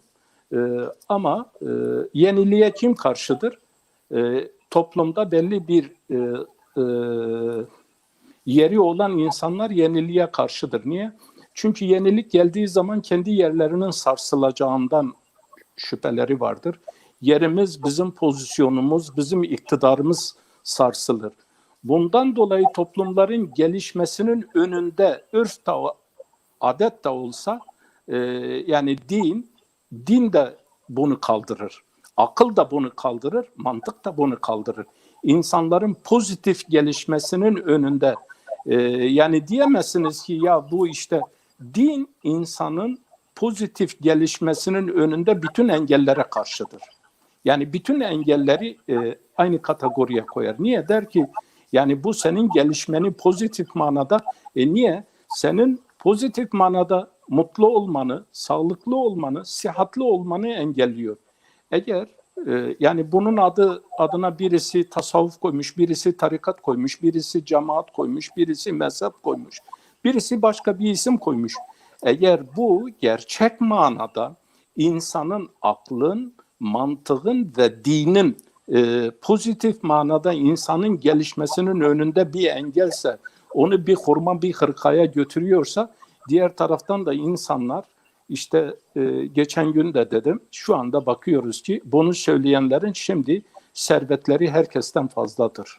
Yani bu insanlar biraz da din adına tecdide karşıdırlar. Niye karşıdırlar? Çünkü böyle bir şey olduğu zaman onların bazılarının bir dinden bir beklentileri vardır veya da bir konumları vardır toplumda. O konumun sarsılacağından endişe ettikleri için bu insanları ya tekfir ederler, ya bu insanlar fesatçıdırlar, ya bu insanlar işte çok yenilikçidirler. Ben hakikatin yenilikle gelenek arasında vasatında düşünüyorum. Ne geleneği reddederek ne de yeniliği bütün kabul ederek ben ikisinin imtizacından, ikisinin bir arada tutulmasından yanayım. Bu ikisi bir araya getirildiği zaman, bir arada tutulduğu zaman Bediüzzaman Hazretleri'nin çok güzel bir sözü vardır. Diyor ki, şimdi Osmanlı'nın son döneminde birçok fırkalar çıktı. İşte şu fırka, işte bu fırka, işte şu kulüp, işte şu. İslam aleminde de mesela Mısır'da belli hareketler, başka yerde coğrafyada başka hareketler. Bediüzzaman'a diyorlar ittihadi fikir yapalım. İttihatçılar, bilmiyorum kimler. Yani ben onlara fazla girmeyeyim. Bediüzzaman dönüyor onlara Asar-ı Bediye'de güzel bir sözü vardır. Diyor ki İttihadi fikir mümkün değildir. Fakat hedefte ittihad mümkündür. Gelin biz hedefte ittihad edelim, fikirde değil. Yani niye fikirleri tek yapıyoruz ki? Herkesin fikri ayrı olsun, güzellik çıksın ortaya. Yani sen de benim gibi düşün, sen de benim gibi yap. Diyor ki hayır. Diyor yani o zaman İslam donuk olur. Yani siz tek bir fikir koyarsanız, tek bir düşünce koyarsanız herkes buna uyacak. Afrika'dakinin şeyi buna uymuyor. Onun örf ve adetleri kendine göredir. Asya'dakinin kendine göredir. Anadolu'dakinin kendine göredir. O zaman biz bunlara karışarak değil. Bu açıdan da mesela iskatla ilgili ben kısa şeyim şöyle.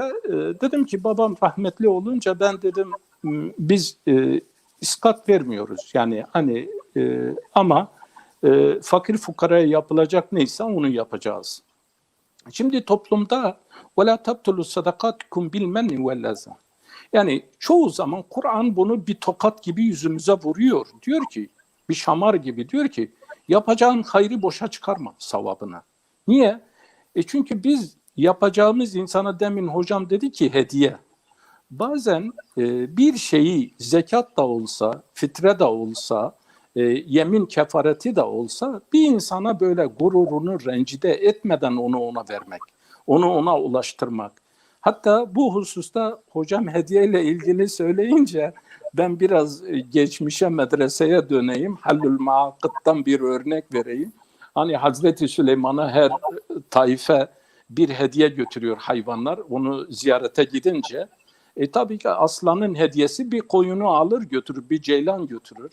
Diğeri başka bir hediye götürür, diğeri başka bir hediye götürür. Karınca da düşünmüş demiş ya ben ne götüreyim Hazreti Süleyman'a? O da bir çekirgenin ayağını tutmuş. Gidince de diğerleri hep karıncaya gülmüşler. Yani gerçek bu gülme olayı Kur'an'da da Suretün Neml'de de vardır. O ayrı bir mesele, ayrı bir mucizevi yönü vardır. Veya da arının Kur'an'da geçmesi onlar ayrı bir konu da ben onun üzerinde durmuyorum. Fakat karınca orada tarihi bir cevap veriyor. Diyor ki her hediye getirenin hediyesi onun kuvveti nispetindedir. Ben aslan değilim ki ben onu getireyim. Tabii ki aslan ceylan getirir ama ben de karıncayım. Karınca da kendine göre ne yapar? Her toplumun hediyeleşme şekli belki farklı olabilir ama hediye düşüncesi aynıdır. Her toplumda hediyeleşme vardır. Yani biz bu hediyeleşmenin farklılıkları üzerinde değil, hediye düşüncesinin kaybolmamasını nesillerimize öğretmeliyiz. Yani hediye fikri, hediye düşüncesi kaybolmasın. Sonra abim ikna olmuyor. Diyor ki şimdi diyecekler ki kendi babasının iskatını vermediler. Ya dedim abi biraz onu ikna etmeye çalıştım. Dedim biz iskat verirsek ne kadar vereceğiz babamızın iskatını yani hayrını? Dedi 3.000 vereceğiz. Ben dedim biz 5.000 vereceğiz. Sen diyorsun 3.000. Hani biz böyle eskiden boğda getirip çeviriyorlardı. Böyle şey yoktu.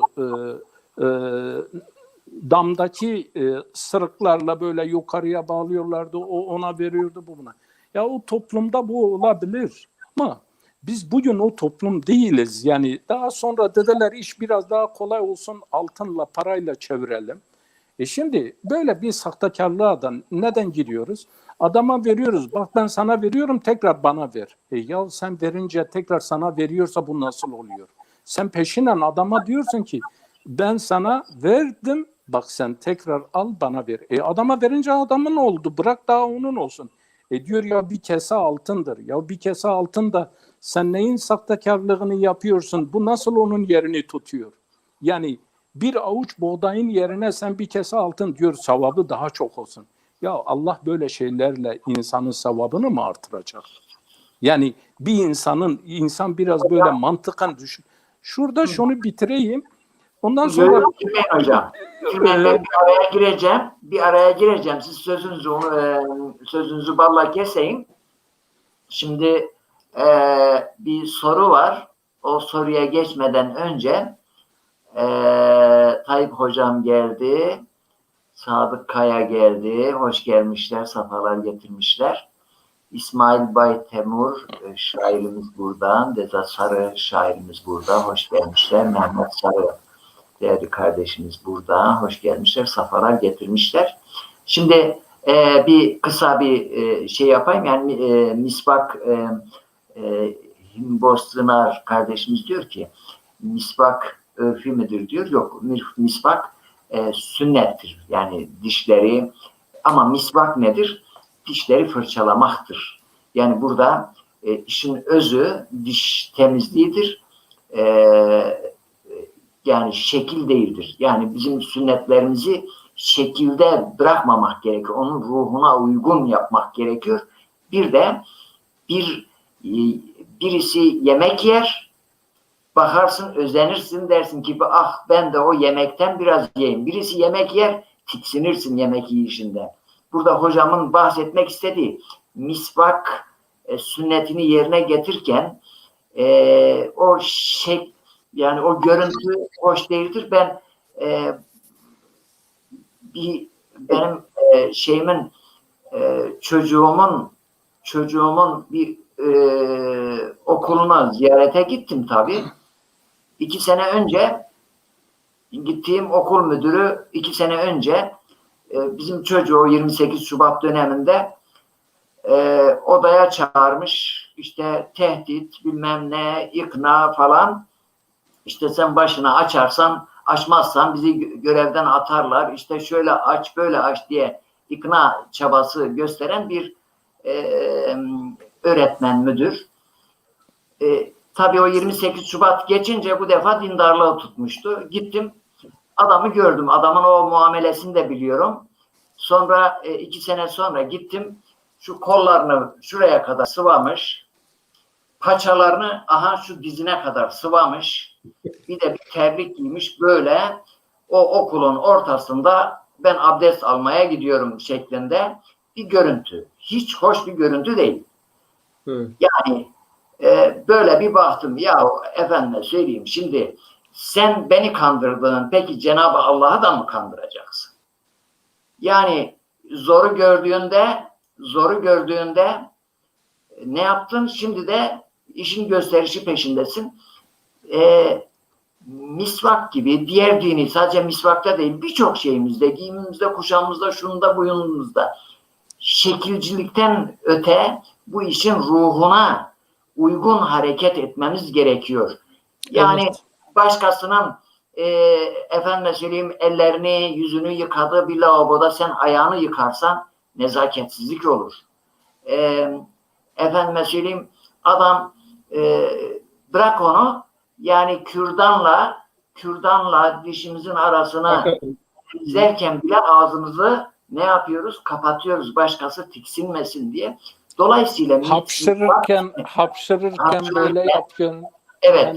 Yani bunlar Bizim adab-ı muaşeret. dinimizde de Hazreti Peygamber'in Hucurat Suresi adab dersi veren bir sure. Kur'an birçok yerinde var ama Hucurat Suresi, yani Kur'an, İslam adab, nezaket de dinidir.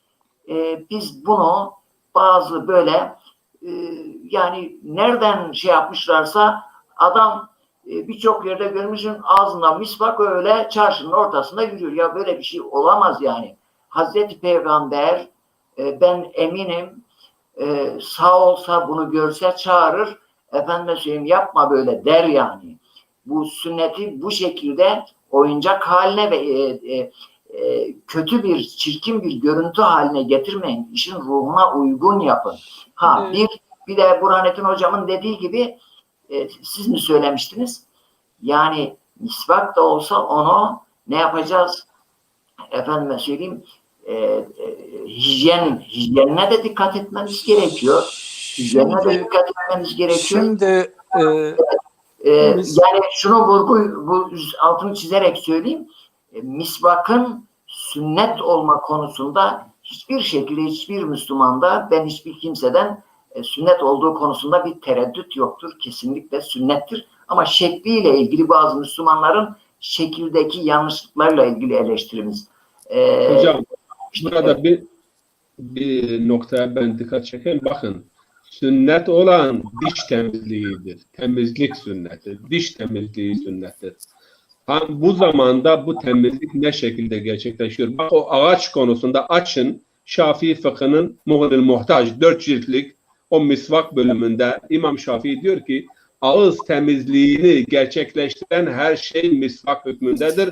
O ağaç hakkında söylenenlerin hiçbirinin aslı esası yoktur. İkinci bir husus, ben medresede okurken benim dedem 75 yaşındaydı, ağzında bir tane diş kalmamıştı. Ama namaza durduğunda o ağacı ağzına sürüyordu. Yani bir kimse deyip ya senin ağzında bir diş kalmamış, bu ağaç nedir? Çünkü yani sünnet olan diş temizliğidir. Sünnet olan o ağaç değildir. Bunu demek istedim. Tamam hocam, sen devam et. Şimdi insanlara keşke imkanım olsa geriye gitsem, yaş itibariyle geriye gitmek mümkün değil. Ben ilkokul yıllarıma gitsem ilk yapacağım iş ne olacaktır? İnanın diş sağlığına, ağız sağlığına en büyük katkıyı ona sağlayacaktım. Yani biz küçükken bize ağız ve diş sağlığı ile ilgili öyle bir şey yoktu bizim toplumda. Yani benim yaşadığım bölgede belki başkalarında vardı ama bizim bölgede yoktu. Benim dediğim 60'lı yıllar, yani 70'li yıllarda öyle bir şey yoktu. Fakat burada önemli olan insanın sağlığıdır. Hatta mesela en şeyi aklıma geldi. İbn Kasım'a bile baksınlar, fazla bir yere de bakmasınlar Şafii fıkhında. en ilk başlanan kitaba baksınlar. Eşşeddu istihbaben diyor. 3 yerde önemli, daha şiddetli. Bu da nedir? Ağız kokusunu giderme. Ya bugün ağız kokusunu giderici şeyler nedir? Yani bir sakız alsan, çiğnesen, senin ağız kokunu gideremez mi? Giderebilir. Veya da yani bu değildir ki şeyi kullanma. Yani hani, ama orada diyor eşhedü istihbaben. Bir de diyor sabah kalkarken hemen diyor bir temizlik yapma ağızda. Şimdi kusura bakmayın. Mesela bazen bazı onları tenkit etme yönüyle demiyorum. Mesela bir karidir veya da bir hocadır, ders verir. Eğer bunu biraz kerih olur da söylemek istemiyorum. Dişleri göründüğü zaman yani siz dersiniz ki yani Kur'an bu ağza uymuyor yani. Temiz bir yerden çıkmıyor yani. Yani dişleri paslanmış, ondan sonra bir temizlik yok. Ama Kur'an okuyor. Yani Kur'an'ı okurken bir insanlara nasihat ediyor. Düşünün ki bir insan ağız sağlığına dikkat etmiyor. Bir doktor millete gidiyor ağız diş sağlığından şeyler anlatıyor. Biz de dini konularda bence tıbbın, sağlığın sahasına giren konularda fazla imamlar bunda içtihatçı olmasınlar. Yani bunu biraz da tıbba bırakmak lazım. Sağlığa bırakmak lazım. Yani bugün Evet sağlık... hocam. Şimdi özel bir konuya fazla şey yaptık. Yani tabii bu misvakla ilgili bu da kısmen bazı şeyler örfüdür ama işin aslı sünnettir. Sünnettir. Yani sünnet. Aslı sünnettir. Ama zamanla değişe bir yani o sünnetin ruhu kaybediliyor. Adet haline geliyor.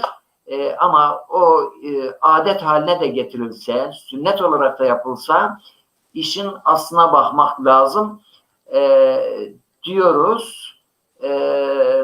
Yani temizlik, ağız temizliği, vücut temizliği, iç temizlik, dış temizlik konusunda hakikaten biz İslam dininin ruhuna uygun olarak hareket ettiğimiz zaman bırak 1400 sene önce şu andaki dünyaya biz ders verebilmemiz gerekirken biz geride kalıyoruz. Buna üzülüyoruz. Hocam ayeti hatırlayabilirsiniz. Huzu zinetekum. Huzu zinetekum. Mescid. Yani şimdi bizim bile ibadethaneye giderken nasıl gitmemizi söylüyor yani. Nasıl bir adım atmamızı söylüyor. Orada insanları rahatsız edici, eğer bu cumaysa, terliysen, üstünü başını yıkamamışsan neden cuma günü yeniden gusül almak sünnettir? Ya insanlara ter kokusu gitmesin. Arabistan gibi sıcak bölgelerde insanlar ayakları kirli olmasın, işten gelmiştir. Yani o secde edilecek olan yere, o secde edilecek yeri kirletmesin. Elbisesini temiz giysin, temiz gitsin gelsin. Yani topluma giriyor. Çünkü bu kendi evinde ferdi bir ibadette bulunmuyor. Yani topluma ait bir ibadeti ifa ederken nasıl davranması gerekir, nasıl hareket etmesi gerekir? Bence bunlar yani medeni bir toplumda üzerinde durulacak şeyler değildir.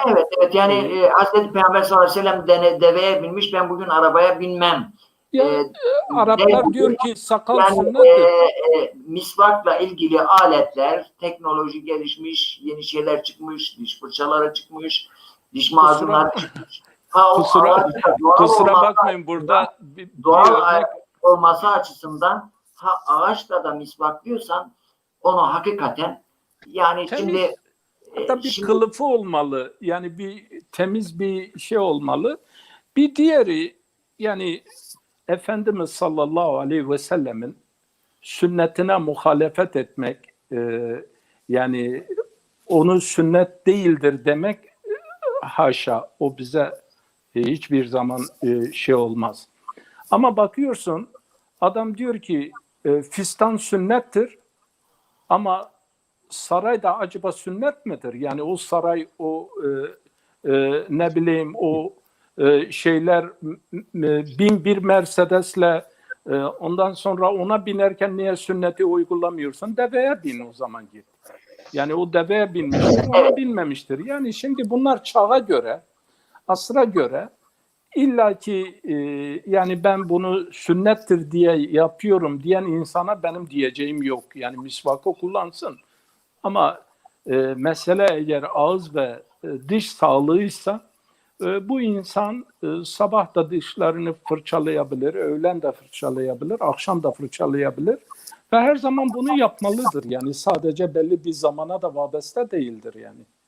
Yani ağız diş sağlığının dan dünyanın haber olmadığı zaman da Hazreti Peygamber sallallahu aleyhi ve sellem buna dikkat çekmiştir. Yani bir yol bulmuştur. Kılmıştır. Bir yol ama bulmuştur.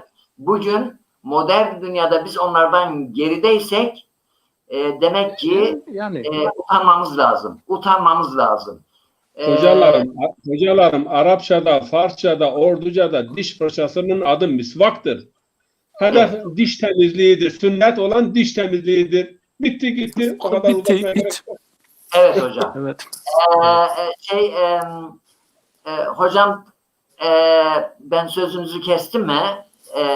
Daha çok sorularımız var. Bir tur daha atmamız lazım. Buyurun. Süleyman abi nerede? Süleyman abi çağır. Süleyman abim gelecek. Ben efendim aramızda gizli bir anlaşma var. O anlaşmaya göre işaret ettim, o gelir. İnşallah. Şimdi, evet hocam. Buyurun. Bu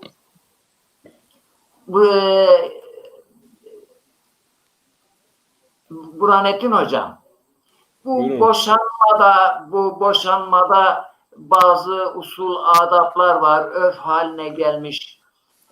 Yani evet, geçen bana da birisi sordu. Dedi kadına kızmışım, demişim sen boş oldun, boşanır mı? Ben müftülüğe gönderdim dedim, ben müftü değilim, sen müftüye git sor dedim. Burada yeri gelmişken umumi olarak bir böyle bu konuda hakikaten şeyler var. Böyle çok halkın merak ettiği o ki örf, adet ve geleneklerimiz diyoruz. Bunun gelenekle ne kadar alakası var, dinle ne kadar alakası var? Yani bu dindeki usulü nedir? Şu andaki uygulama, gelenek haline gelen uygulama nasıldır? Bu konuda bir sorun var. Bu soruya cevap verin, ondan sonra başka bir iki sorum daha olacak. Tabii o Cumali hocamızın bahsettiği yani ittihad-ı efkar olmaz. Bediüzzaman'ın yine bu konuda çok güzel bir sözü var. Onu da hatırlatayım size. Diyor tesadüm efkardan barikayı hakikat tecelli eder. Yani evet. farklı fikirlerin çakışmasından hakikat doğar. Yani tek fikir oldu mu hakikat gölgede kalır ama farklı fikirler oldu mu, dile getirildi mi maşeri akıl yani bu farklı fikirlerden hakikati idrak eder, anlar. Tesadüm-i efkardan barikayı hakikat tecelli eder, doğar. Evet hocam. Mehmet Aydın'la gelmiş, hoş geldiniz diyoruz. Ekrem hocam gelmiş, hoş geldiniz diyor. Hinboz dezenfeksiyon temizliği ve abdest temizliği nasıl aynı değilse misvak ile fırça da aynı değildir diyor. Yani o konuda bir şeyimiz yok. Dedik ki işin ruhuna uygun şekil olarak İslam'ın belirttiği edep ve görgü kurallarına ve estetiğe uygun, yani yemek yiyişimizde de bir estetik olması lazım. Çünkü İslam dininde sünnette bir estetik vardır. Mesela yürüyüşte estetik var, konuşma üslubunda estetik var, İslam'ın, Kur'an'da var. Yani sünnetleri yerine getirirken o estetik, işin görüntüsü ruhuna uygun hareket etmemiz konusunda bu konuya eleştirimiz vardı. Yani siz efendim doğal olan ağaçtan misvak yaparsınız, öbürü plastikten olanıyla misvak yapar. Ama şekil olarak hakikaten yani nasıl ki 1400 sene önce deveye biniyorduk, bugün şeye biniyoruz, arabaya biniyoruz. Yani araç gereçlerimizde değişiklik olabilir ama işin ruhu farklıdır. bu sünnetlerimizi icra ederken, dini ritüellerimizi, dini ibadetlerimizi icra ederken hakikaten onun ruhuna uygun hareket etmemiz gerekiyor. Çünkü Kur'an'da sürekli ikaz ediliyor. Akıl, efela ta'kilun şu anda da geçerlidir. Her zaman geçerlidir. Her konuda aklı efendime söyleyeyim cebimize değil beynimizde tutmamız gerekiyor. Her zaman diyoruz. Şimdi Burhanettin Hocam, bu aradan sonra sizi dinliyoruz. Soruyu Cumali hocamızın o bahsi bir eksik kaldı. 2 cümleyle onu tamamlayayım. O iskat meselesinde, yani iskat yok demek uygulama biçimi. Yani yemin kefareti veya oruç kefareti bu vardır ve bunu inkar etmiyoruz. Ama işte 5-6 kişinin şebeke şeklinde toplanıp ona verdim, sen aldın, sen verdin, yok. Benim akrabam ölmüştür, babam vefat etmiştir. Onun hesaplarım gücüm nispetinde, kuvvetim nispetinde işte kefaresi şuyur buyur toplar. Hiç insanların yani onuruna dokunmadan nerede bir fakir var götürür ona veririm, dağıtırım. Yani bu memleketteki işte yöremizde, yani birçok yerde işte 5 kişi 10 kişi toplanıyor, ondan sonra altın getir, bunu ver, aldım, verdim, kabul ettim filan. Yani bunun işin ruhuyla yine bir mutabakat arz etmediği kanaatindeyim, ama kefaret vardır, iskat vardır, yani o kefareti düşürmek işte o anlamda. Ona bu şekli yoktur. Bu şekli yoktur. Yani bu şekliyle bu bir yanlış uygulamadır, yanlış gelenektir. Diğer taraftan şeye gelelim, yani bu boşanma hususunda hakikaten hocam bu benim çok şahit olduğum ben memlekette. Yani çok yuvalar yıkıldı yanlış uygulamalarla, yani Kur'an'a uyum arz etmeyen uygulamalarla, açık ifade ediyorum. Çünkü bakın Talak suresi ve Bakara suresi elimizdedir. Yani biz evlenme yapılırken şahit tutuyoruz. Hemen şahit. Halbuki evlenmede şahit mustahaptır yani. Farz değildir yani. Ama boşanmada 2 tane adil şahidin olması. Adil şahit ne demektir? 2 anlamı var. Ahlaken adil olmak nedir? Hukuken adil olmak nedir? Ahlaken adil olmak, yani büyük günahları işlemeyen, küçük günahlarda da ısrar etmeyen kişi adil sayılıyor. Hukuken ise yani yalan söylemeyen, doğru bilen ve işten haberdar, yani nafakadır, mehirdir, haktır, hukuktur, iddettir, bundan haberdar olabilen 2 kişi, haberdar olan 2 kişinin şahit olması. 2 kişi, kadın erkekte fark gözetilmemiş burada. 2 kişi. Burada şimdi talak verilirken surenin 1. 2. ve izâ tallaktumun nisa ile başlıyor. Fahsul iddete. 3 ay iddeti sayın. İddet süresi, bekleme süresi. Bu Almanya'da bekleme süresi var. 1 tane bekleme süresi var. Bizde bekleme süresi yok. Ağzından 3 defa haydi talakını verdim gitti. Ya ayet diyor ki 3 ayı sayın. O 3 ay içerisinde evden çıkarmayın, evinden çıkarmayın. Ev onundur. 3 aya kadar, 3 ay haline kadar kadının evinde. Belki o süre içerisinde pişmanlık olur. Efendimiz'e anlaşma olur. Ve kocalarına dönmek istediklerinde bunu engellemeyin. Ayet-i Kerime Bakara suresinde. Yine ayet diyor ki et-talâku merratan, yani 2 defa, 2 tane 3 ay bekleme süresi vardır. Bu bekleme süresi içerisinde rucu gerçekleştiği zaman, dönüş gerçekleştiği zaman efendime söyleyeyim barışırlar. Çünkü daha 2 nikah, yani 3 tane var. 3 nikah, 3 talak. Hemen yok efendime söyleyeyim ağzından 3 defa dedi mi hemen iş bitti ve boşanma gerçekleşti. Bu şekliyle nice yuvalar yıkıldı. Nice pişmanlıklar. Adam bir öfkelenmiş, ağzından bir laf yok. Bu işin şakası olmaz ya. Arkadaşım açın Allah aşkına. Ben bir gün yani hocalarımızın memlekette bu Talak suresi. Bakın ya iddet. Kim şimdiye kadar memlekette kadını bırakmış da ondan sonra 3 ay onu evinde tutmuş iddetini ne zaman evden çıkarabilirse, eğer bir edepsizlik veya hayasızlık yaparsa kadın o hakkını kaybeder. Ama öyle bir durum olmadığı zaman 3 aya kadar ev onundur. 3 ay içerisinde anlaşma olmadığı zaman, 3 ay aştığı zaman yani her ikisine de evlenme imkanı doğabilir. Rıc'i talak, bain olan talaka dönüşü veriyor. Eğer 3 ay bittikten sonra tekrar dönüş yapmak isteseler yine dönebilirler ama nikahın tazelenmesi şartıyla. Ama 3 ay içerisinde elhamdülillah yeni memlekette alimlerimiz, bilginlerimiz işte bu rucu hakkını, dönüş hakkını dillendirmeye ve gündeme getirmeye başladılar. Ama baktığımız zaman adam gelmiş ikinci bir husus. Ve in erada fisala, yani boşanmanın felsefesi nedir? Yine hikmetine geliyoruz. Yani talakın hikmeti nedir? Yani iki insan gerçekten birbiriyle anlaşamıyorlarsa, uyum sağlayamıyorsa, osur ve harac peyda olmuş ise, yani aşırı geçimsizlik. Çünkü insan mutlu olmak için evlenir. Bu neticeye vardılar ki anlaşamıyorlar. O zaman usulüne göre yani ayrılırlar. Yok ben kızmışım, babamın evinde diyor, babanın evine gidersen veya hatta geçen sene Bingöl'den haber aldım. Ya adam sarhoştur, yani evinden ağzından talak ya aşırı öfke. Mesela hatta Almanya'da şahit olduğum bir olay var. Bir genç geldi, dedi ben eşimi istiyorum. Babam zorla bana boşatıyor. Dedim git efendim, sen eşini al, git yuvana. Yani bu işler bu şekilde basit değildir. Bu konuda bu defa ne gelişti? Yanlış bir adet. Adam ağzından bir kelime çıktı. Hülleyi geliştirdiler. Cehşkazi dediğimiz hülle. Ya bunun dinde yeri nedir? Gideceksin orası bir gece, bak sana evlendiriyoruz. Yarın sen boşatacaksın. Tekrar efendim idde de yok.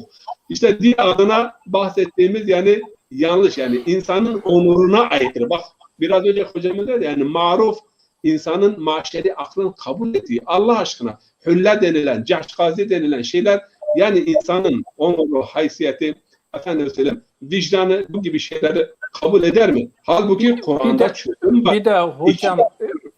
Bir de hocam çocukları varsa, annelerinin gidip başkasıyla yatıp tekrar gelip babasıyla yatıyorsa bu psikolojiyi ne yapacağız? Düşünebiliyor musunuz? Yani bu zaten Cahşi Kazi yapıyor. Çocukları da vardır. Şimdi annesini gönderiyor birine, onu nikahlıyor. Ondan sonra tekrar alıyor, onu getiriyor eve. Şimdi bu çocukların psikolojisi ne olacak yani? Onun için diyorum ki ameli fıkıhla nazari fıkıh arasındaki dengeyi kuramadığımız müddetçe sadece ameli fıkıhla bu iş olmaz.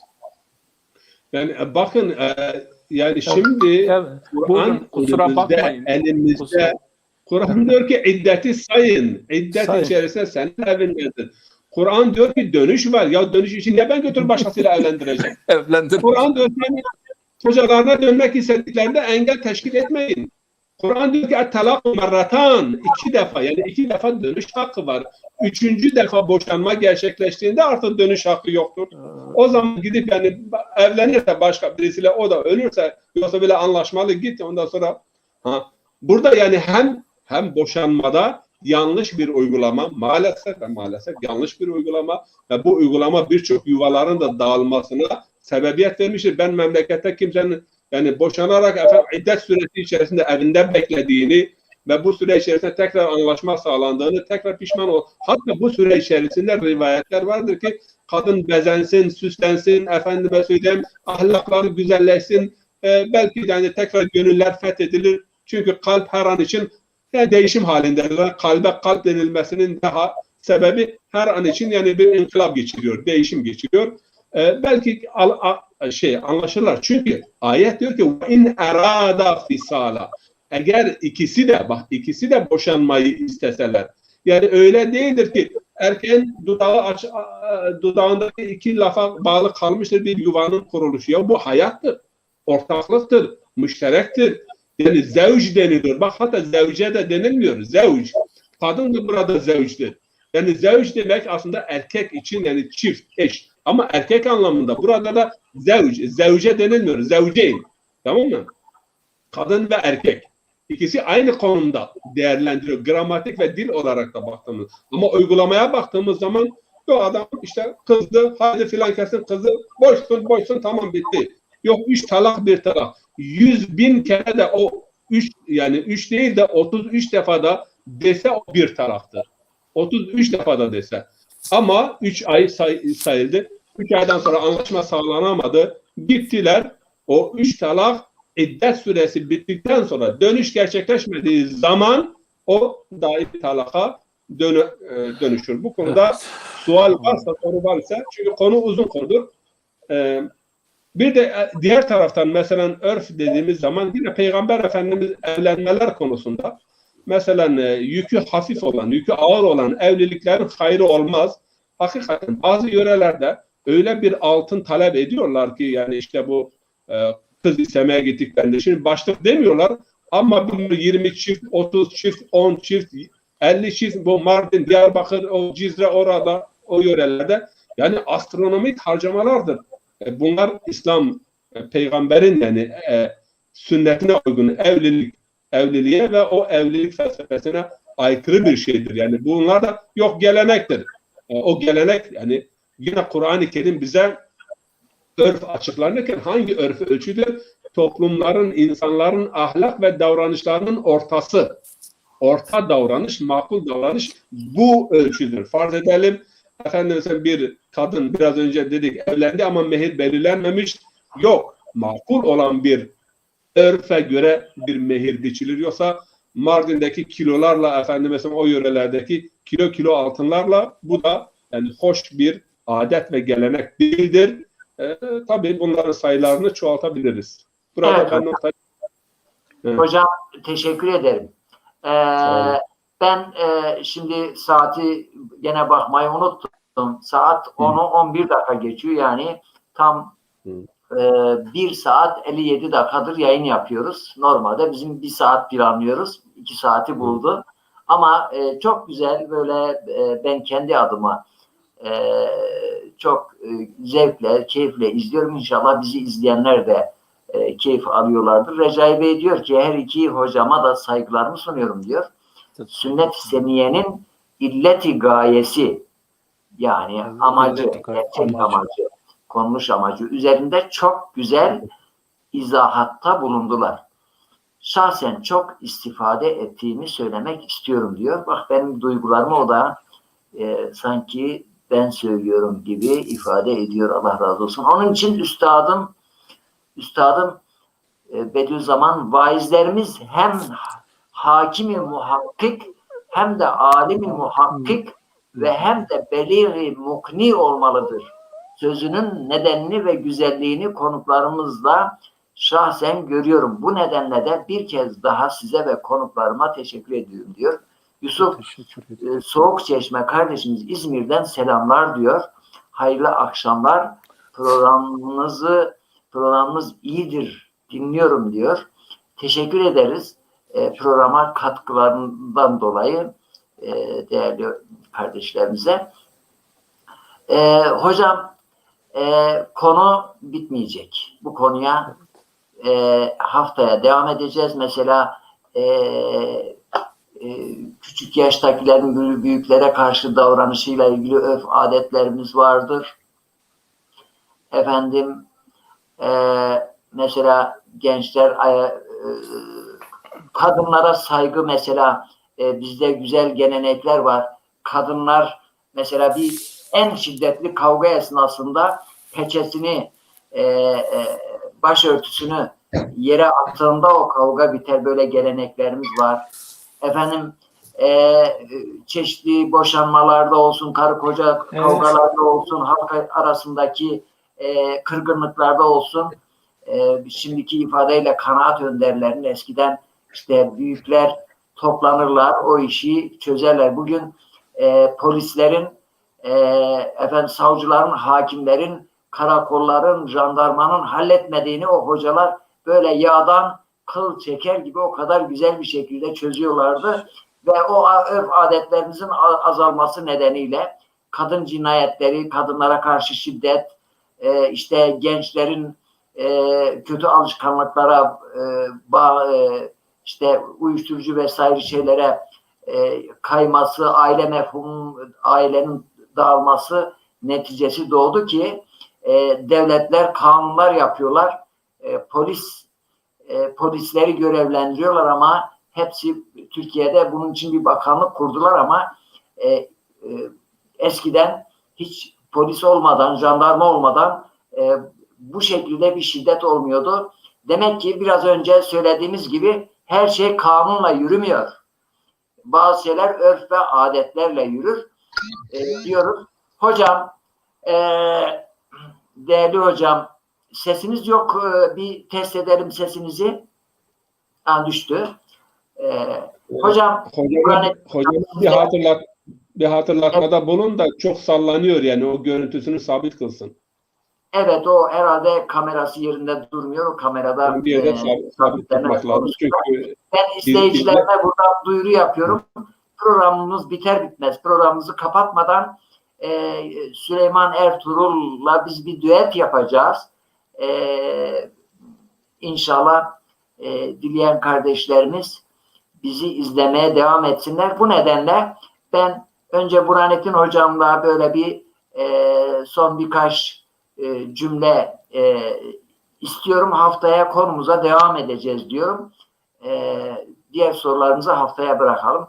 Burhanettin hocam, sizden son bir söz isteyelim. Son birkaç cümle isteyelim. Buyurun. Son birkaç bahsettiğimiz güzel adet ve geleneklerimiz vardır ve dinimizin gölgesinde şekillenen ve dinden ilham alarak şekillenen, yani bu adet ve gelenekleri güzel bir şekilde izah etmeliyiz, anlatmalı. Güzel olanları, kötü olanlar da var. Birbirinden ayırt etmeliyiz ve hakikaten bunlar, adet ve gelenekler bizleri bir toplum, bir kavim, bir bütün olarak yani ayakta tutuyor. Bir toplumun yani eğer adet ve gelenekleri, yani o kimliğini ve hüviyetini oluşturan adet ve gelenekleri yok oldu mu yavaş yavaş çürümeye mahkum olur. İkinci bir husus da Cumali hocamız dedi, yani hayat hareket halindedir. Madde de hareket halindedir. Madde durduğu zaman füzyon meydana gelir ve hiçbir işe yaramaz. Dinde de eğer teceddüt olmazsa, dinde de yeni fetvalar, yeni yaklaşımlar, zaman ve mekan şartları göz önüne alınmadan yani çözümler üretilmezse o zaman yani donuklaşma ve meydana gelir ve çözümsüzlük oluşur. Onun için yani Kur'an'ı asrın idrakine sunmamız lazım. Geleneklerimizde de tecdit etmeliyiz. Yanlışlar ve hatalar var ise onları izale etmeliyiz. Elhamdülillah yani Kur'an-ı Kerim ve sünnet-i seniye bu konuda bizim için güzel bir katalizatör. Hatta sünnet ama illet-i sünnet, gaye-i sünnet önemlidir. İcra biçimi önemlidir. Tamam mı? Yani adab bir de ahlak var.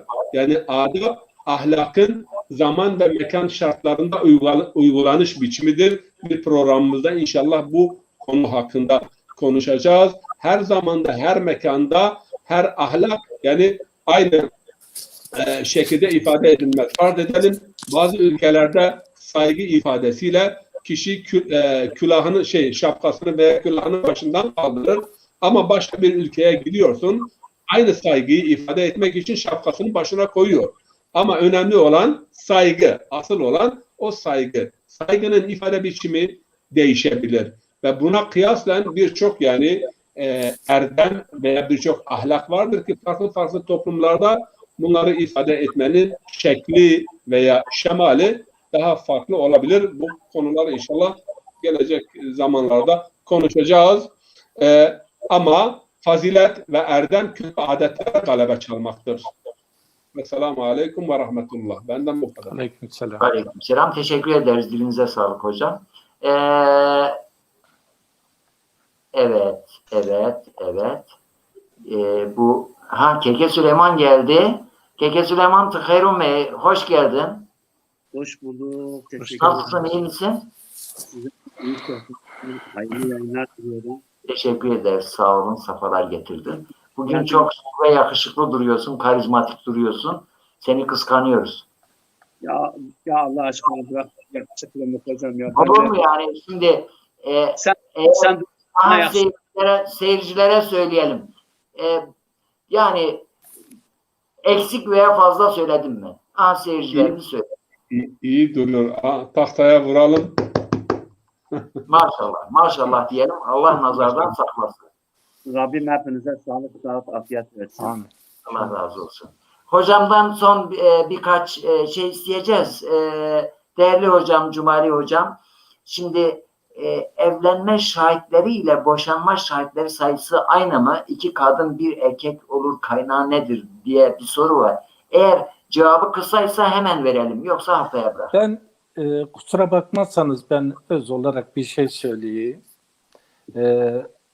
Büyük meseleler dururken küçük meselelerle uğraşmayalım demiyorum. Her meselenin kendine göre bir kıymeti vardır, bir değeri vardır. Büyük problemleri dururken küçük problemlerle uğraşmayalım o anlamda da demiyorum. Ama büyük problemler dururken küçük problemlerin de hal olma şeyi onlara bağlıysa onlar halledilmeden bunlar halledilmez. Genellikle evlilik bu kurumsal bir şeydir. Yani hukuki bir şeydir. Hukuku olmayan bir dinin yani şu anda yürürlükte olmayan bir dinin meselelerini tartışmak veya konuşmak neticede mahkemeler vardır. Mahkemeler bu işe karar verir. Ben yaşadığım ülkede demin hocamın söylediklerinin burada bizim fıkhımızın uygulandığını gördüm. Çünkü yaşadığımız bir olay vardı. Benim oğlum da boşanmıştı. Demin hocamın talakla ilgili o iddetle ilgili meseleler burada %100 uygulanıyor diyebilirim. Çünkü ben uzun süre mahkemeye ben de gittim. Avukat vardı.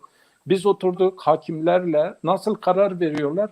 Hayret ettim. Dedim ki ya ben acaba İmam-ı Muhammed Şeybani'nin yanında mıyım yoksa Ebu Yusuf'un yanında mıyım? Yani bunlar neden yani bizde ise fıkıh bir mahalli şey olarak bugün uygulanıyor. Bir örnek vereceğim. Kusura bakmasın bizim kardeşimiz. Dinde esas olan 2 şahittir. Yani genellikle şahitler hep 2 olarak şey edilir. Hani bu hususta da tartışmalar vardır alimler arasında.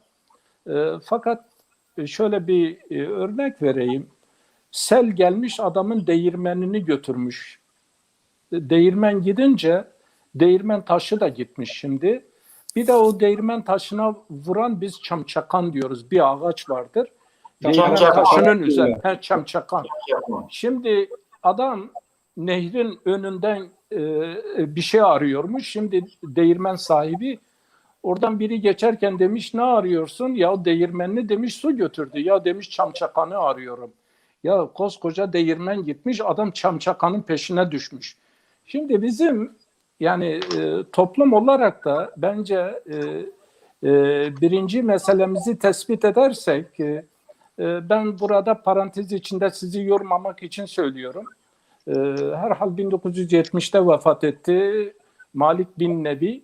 İyi bir düşünürdü. Ben çok takdir ederim mesela onun düşüncelerini, fikirlerini. Mısır'da öğrenciler onu bir konferansa davet ediyor. Sonra Şam'da da davet ediyorlar. Konferansın şeyi şu, metni şu. Hemen kısa kesiyorum. Metni şudur.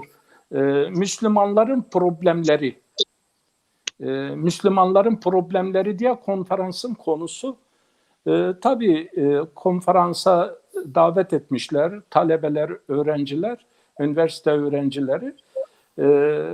Malik bin Nebi'den Stayş'la bahsediyorlar. İşte konferansın sonucu mütefekkir, büyük düşünür Malik bin Nebi şimdi kürsüye gelecek. Müslümanların problemleri üzerinde konuşma yapacak. Davetiyede de onu yazmışlar. Malik bin Nebi kürsüye geliyor. Kürsüye konferansının konusuna başlamadan önce diyor siz beni diyor öyle bir anlattınız ki ben Fransa'da yaşadım. Fransız diline daha hakimim. Arapçayı pek sizin gibi konuşamam ama yine de konuşurum. Fakat bir şeyde anlaşalım diyor. Ne de anlaşalım? Diyor ki gelin siz buraya yazmışsınız Müslümanların problemleri diye. Biz şunu değiştirelim insanların problemleri. Şimdi eğer biz önce insan olarak problemlerimizi ele alırsak bence Müslüman olarak problemlerimiz de %50'ye iner, belki %20'ye iner. Bugün esas mesele Üstad Bediüzzaman'ın da başkalarının da dediği gibi Allah'ım bizi insan eyle. İnsan olup olmama meselesi var ortada. İnsan olmadan nasıl Müslüman olunur, ben onu halen anlayamadım. Yani insan olma. Bu değildir ki biz bunun da insan olma için ne gerekiyor? Yani bir insanı meydana getirecek, ahlaki meydana getirecek, hukuku meydana getirecek, insanların düzenini sağlayacak şeyler olmadan bu tür şeyler inan ki birinin rengi, birinin sapı, birinin uzunluğu, birinin kısalığı üzerinde konuşacağız. Ve bu da konuşmayalım demiyorum. Ama meselelerin tahlili açısından, meselelerin çözümü açısından eğer insan olarak meselelerimizi temelde alırsak gerçekten ben öyle inanıyorum ki şu anda din adına problem olarak gördüğümüz meseleler %50'lerin altına düşer. Yani hatta belki %10'ların altına düşer. Niye? Çünkü hakikaten insan olarak problem çok büyük. Yani insanı olarak problemlerin büyük olduğu bir çağda yaşıyoruz. Kusura bakmayın, ben öyle fıkhi şeyler tabii ki bizim toplumumuz dinin örfüne, adetine, örf ve adette de esas olan hocam da anlattı. Esas olan maruf ve münkerin esas alınarak ne? Din toptan red kültüründen de sahip değildir. Dinde toptan red de yoktur, toptan kabul etme de yoktur. Onun belli ölçüleri vardır. Hayır ve şer veya da maruf ve münker olarak meseleyi değerlendirir. Bu da bireyin de toplumun da menfaati göz önünde bulundurarak meseleye bakar. Yani o meselede der ki bu uygundur, bu da uygun değildir. Çağımızda da medeni insanın da en önemli vasfı budur. Kusura bakmayın, çok uzattım. Çok teşekkür ederiz hocam. Evet. Çok teşekkür ederiz. Allah sağlık, sıhhat, afiyet Cümlemize. versin. Ben de bütün dinleyicilere teşekkür ediyorum, hocalarıma. Ağırlamak istiyoruz. İnşallah bizi kırmaz. Sürekli programlarımıza katılıp bizi aydınlatırsınız. Çok teşekkür ederim. Ben hürmet ediyorum, saygı sunuyorum. Biz Keke Süleyman'la böyle Hoş geldiniz, hoş geldiniz. Efendim bir güzelleme yapacağız. Yani düet diye yazdım ama bir güzelleme yapacağız. Düet farklı bir şeydir biliyorsunuz. İhtiyacımız var. Süleyman, şimdi ama başlamadan önce bugün senin üzerine okuyacağım. Çünkü bizim Zazaların bülbülü diyorum sana. Ben bülbül şiirini okuyacağım. O bülbül sensin. Gül zaf sinaye bülbüla. Bülbül hape aşk nalena. Ne var gül tena yok vila. Bülbül hape aşk nalena. Bülbül tıkı nivindena. Tıkı min derdud halnena. De kuy çare nivinena. Bülbül hape aşk nalena. Bülbül adır hud beşena. Ser teli gule duruşana. Kul semed ena aşk düşena. Bülbül hape aşk nalena. Bülbül nalena şevo rej. Aşık zun aşk seni yo dej. Ya pe rımde gül biya gej. Bülbül hape aşk nalena. Bülbül gerena ser gülü. Gül nüyena bülbülüt. Dert keder gül hoye millet. Bülbül hape aşk nalena. Rında rınduna. Çileye aşme ser arduna. Leyla tiya ez mecnuna. Bülbül hape aşk nalena. Çimun mettiyo zineta. Ser ardu tütek kıymeta. Hen rında hendi şöhreta. Bülbül hape aşk nalena. Tı altına, tı zerrina, tı raşne min çimunmena. Setürrın dünya çinya. Bülbül hape aşk nalena. Bülbül gül nidya erçendo. Mecal çinyo dermun kaydio. Heyvah en aşk yona kaydo. bülbül hape aşk nalana. Ez bia perişun tu desta, tu ez pe rasne aşk besta, mir çinya tu şari resta, bülbül hape aşk nalana. Gıyalu tu ez tepista, darbe mü pe derdu deşta, min adir en aşk kışta, bülbül hape aşk nalana. Aşk tu veşna en dilistun, emnun mir bi sezimistun, ez biya bülbüle gulistun, bülbül hape aşk nalana. Ez biya aşık ha gerena, tu cun kura verena, hasret tura ha mirena, bülbül hape aşk nalana. Aşk tura ez biya perişun, vinayiştü mir ben reşun, ez nalen kaytü recoşun, bülbül hape aşk nalana. En fakir ho aşk bülbül bun, aşık tena hal aşık zun, köre alem vape bizun, bülbül hape aşk nalana, bülbül ha min aşkı veşena. Keke Süleyman, Allah. Kerem Bükür. Hocam o güzel iltifatların için teşekkür ediyorum. Sağ olasın. Maçara başlık, matilki var, zazaki var. Mazazaki daunki. Özgürtü. Birimi mahkum, asker korkma, asker korkma, nime şevirma, ume varema, mava macabdiye, muhtar niverda, hükmat haber gürer, vacab bedenma, eyvah dayı eyvah, beremek eşya, adır kot zerreme, cigerme veşa, cigerme veşa. Eyvah dayı eyvah, beremek eşya, beremek eşya, adır kot zerreme, cigerme veşa, cigerme veşa. Müfreze durmalı, bereme güeret, güle ne pamyonçe, munra adır bet, eyvah adır bet, cenaze bereme, hükmat manida, hükmat manida, gel berun ençe, zulüm ençe der, zulüm ençe der.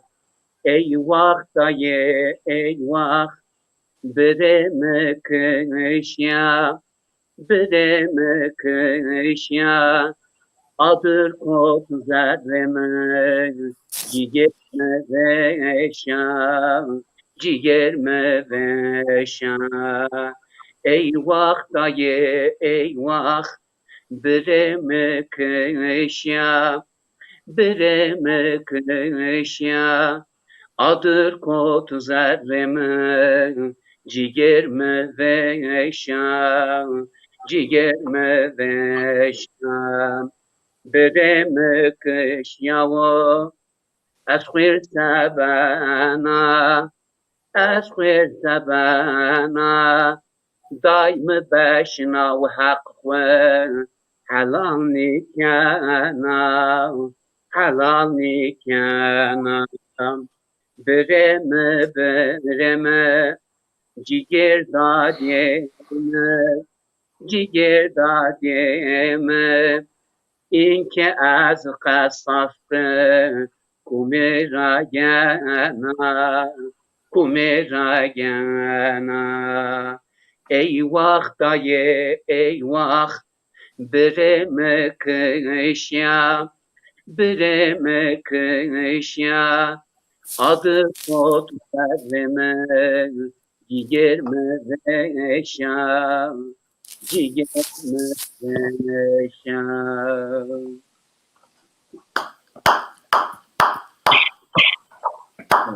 Evet, teşekkürler. Ama saat 5 bitti. Diline yüreğine sağlık. Teşekkür ederiz. Allah razı olsun. Teşekkür ederim. Mesela ne kadar ya. Tayin irdadiya dünya, tayin riz domariya. Talah miser na agera, tayin irdadiya dünya, tayin riz domariya. Şar raşta mirse veka, se melçika hapıka, bin lengu med kaşkaşıka, tayin irdadiya dünya, tayin riz domariya. Me keyf neker ez nevuya, vazdayışmiz yo hiviya, ayak medya çoy nediya, tayinir dadiya dünya, tayiniriz domariya. Esya ver çır çır milpesi, min behronet kadiye mase, keder sare miser verse, tayinir dadiya dünya, tayiniriz domariya. Me dest eşt zert, dest me begert. Lokme fekme, şar güret bert. Ver çimon med eşt xu fek vert. Tayin irdadiya dünya, tayin riz dumariya. Me nizuna seni bücüy. Kumca biber, kumca büy. Kuma ava pak büşüy. Tayin irdadiya dünya, tayin riz dumariya.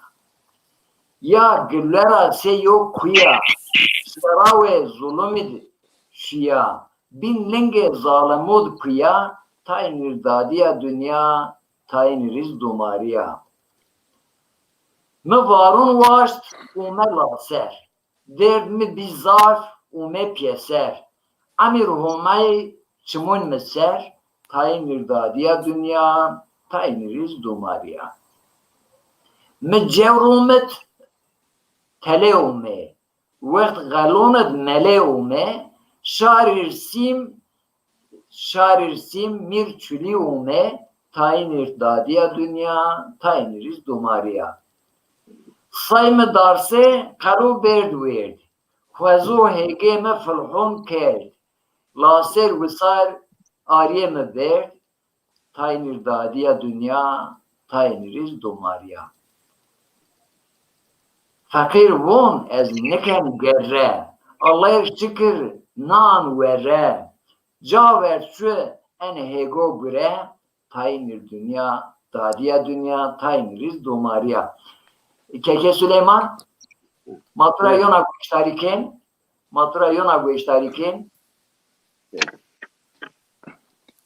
bir parça daha dinleyelim. Şarjım biterse kusura bakmayın. Estağfurullah. Türkçe, Zazaca, Kürtçe, Arapça hangi dilden istersen serbest, özgürsün. Bugün sana dedim bir tane ilk amatör çalışmalarımdan dolayı bir arabesk bir beste yapmıştım. O çok güzeldi. Bir defa dinledim. Hakikaten güzeldi. O güzel, çok güzel. Onu okuyayım ben size. Onu çalacağım senden. Altına kendi ismimi yazacağım. Tamam, eyvallah. Yazabiliriz. Biraz da biz şöhret olalım yani. Hep şöhret senden mi kalacak? Benim bütün yazdıklarımın altına imzanı atabilirsin. Hiç sıkıntı yok. Eyvallah, hürmetler. Bingöl'lü mekanımdır ah. Sermayem yalnız canımdır vah.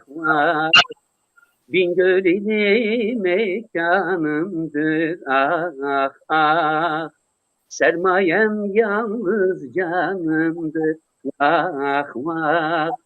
Yaralı bir mahkum gibi düştüm gurbet ellere ben.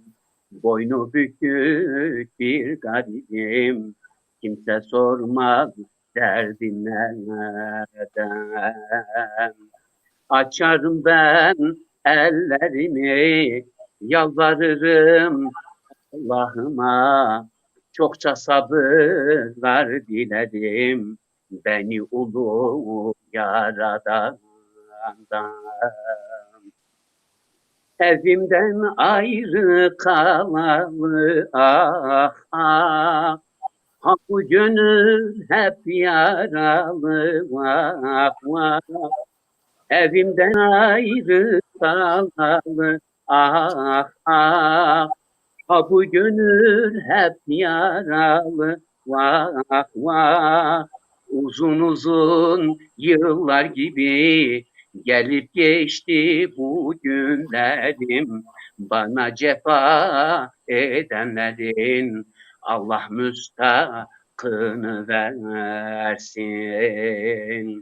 Açarım ben ellerimi, yalvarırım Allah'ıma, çokça sabırlar dilerim beni ulu yaradandan.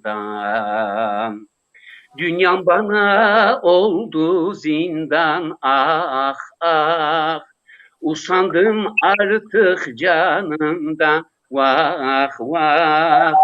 Dünyam bana oldu zindan ah ah, usandım artık canımdan vah vah. Bunca acı ızdıraba yok ki hiçbir can dayana. Merhamet et acı bana, girme vicdan azabına. Açarım ben ellerimi, yalvarırım Allah'ıma, çokça sabırlar dilerim beni ulu yaradandan. Aslında yüreğine sağlık. Aslında yüreğine sağlık. Şimdi biz burada şair diye geçiniyoruz da esas şairler buradadır. Estağfurullah. Burhanettin hocamın şiirlerini geçen senin Burhanettin hocam senin şiirini Bir dergisinde okudum. 9. sayıda. Bir dergisinin 9. sayısında. Sesinizi kesmişim.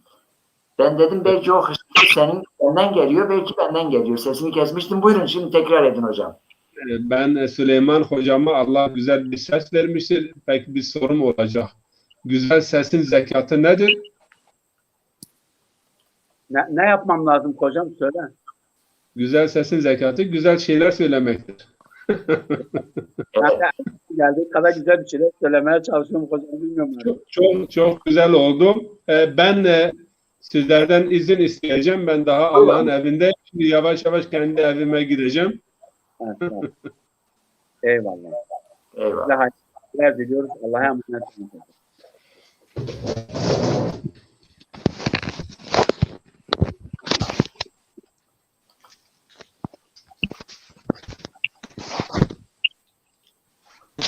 Hocam teşekkür ederim. Sağ olun.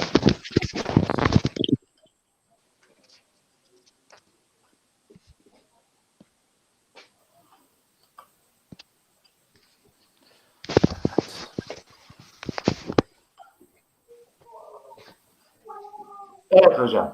Dinliyoruz sizi.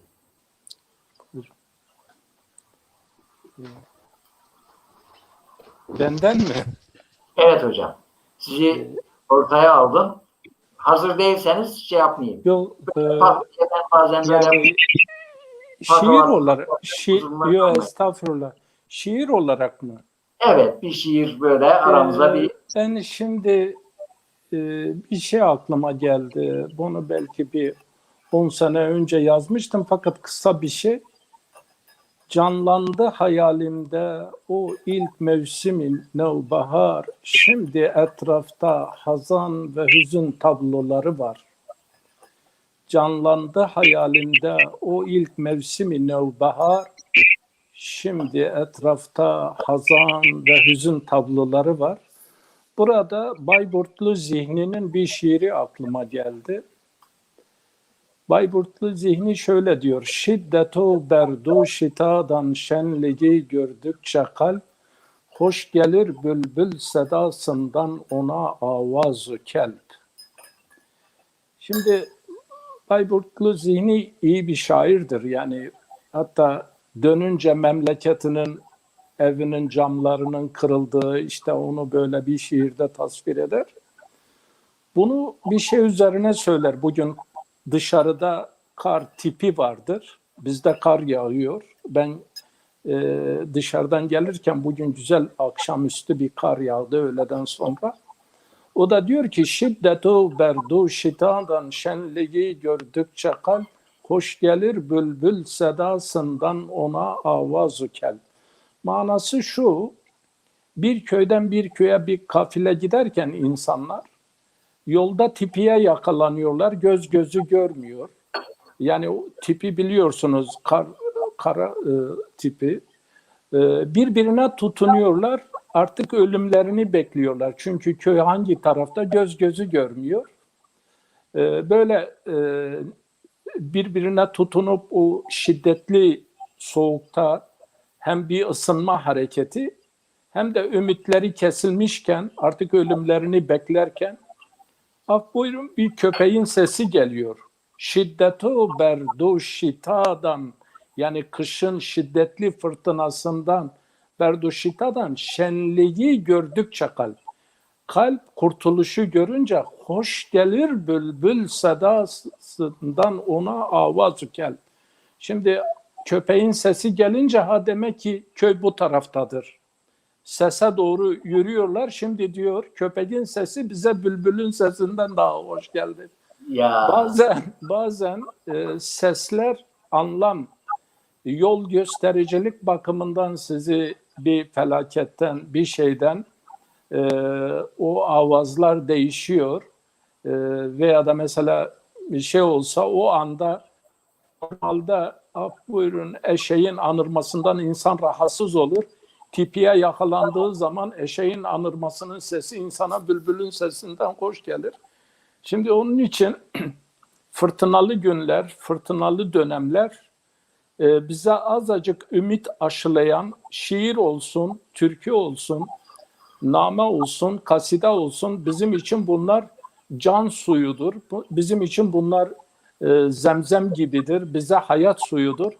Böylesi dönemlerde işte şairlerimiz, türkü söyleyen türkücülerimiz bize ümit aşılarlarsa inşallah bu hususta Akif'in de dediği gibi ya öyle bir bataktır, düşersen boğulursun, azmine yani ümidine sımsıkı sarıl bak ne olursun.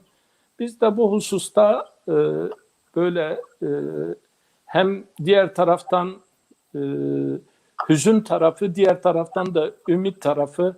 Hakikaten Süleyman abi bizi öyle güzel bir sofra sundu ki çok teşekkür ediyoruz. Benim elimde şey var, alkışlayamadım, kusura bakmasın, bir elim var, diğer elde de telefonu tutmuşum. Eğer ikisiyle alkışlarsam düşer yere. Telefonu yan mı tutuyorsunuz hocam? Yan tutuyorum ben, şimdi ayarlayamadım. Sen niye telefonu yan tutmuyorsun? Yan Şimdi daha geniş görünüyor. Evet, şimdi inşallah bunda bilgisayardan şey edeceğim, şimdi ona yükleyeceğim. Bundan sonra ondan daha rahat görüşürüz. Hürmet ediyorum, saygı sunuyorum. Çok teşekkür ediyorum. Bizi izleyen, dinleyen bütün izleyicilere, dinleyicilere hürmetlerimi, saygılarımı sunuyorum. Saygımızdan. Süleyman. Abdullah Hocam. Evet. Sesim geliyor mu? Dinliyorum. Evet, güzeldi. Şimdi, ben bir tane bu şey için yazmıştım. Vatan için yazmıştım Türkçe. Ben de bir şiir okuyayım, nasıl olur? Güzel olur. Pardon. Bir zamanlar göndere çıkmıştı bir Rum dangalak. Yediği kurşunla yere indirildi o salak. Bayrağa uzanan eller kırılır bilesiniz. Vatanımın namusudur al yıldızlı al bayrak.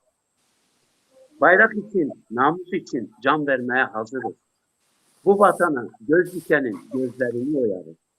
7 düvel bir olsa da biz onlardan korkmayız. Çanakkale ruhu ile canlarını yakarız. Tabii. Kahpe Yunan, Haçlılardan sakın yardım bekleme. Gaza gelip Türkiye'nin karşısına dikilme. Hata yapıp son pişmanlık fayda etmez bilesin. Sabrımızı sınayıp da sonra özür dileme. Bizi dinle, Fransa'nın kuyruğuna takılma. O itlere güvenip de sabrımızı sınama. Avrupa'nın gücüyle bize gözdağı verme. Akdeniz'de bu dünyayı idare ederiz bir sene. Ertuğrul der, bu topraklar zor şartlarda alınmış. Her karışı şehitlerin kanlarıyla sulanmış. Biz bu yolda ser veririz, asla ödün vermeyiz. Ne yazık ki etrafımız hainlerle sarılmış. Bu bu Akdeniz hani bizim bu araştırma gemileri o Akdeniz'de yaparken ona istinaden böyle bir şeyler yazdık. Bilmiyorum artık. Sen Filat Bey'e rakip çıkmaya çalışıyorsun da kimse Filat Bey'i geçemez abi. Kusura kalmayın. Türkçe şiir Filat Bey'e aittir. Benim öyle bir iddiam yok. Ben şair değilim. Ama sen bunun üzerine gene bir neydi? Benim şarj bitiyor. Derde miydi? Neydi? Derdemir'im. Derdemir'u. Sen onun üstüne Derdemir'u söylemesen tamir edemeyiz biz bu işi.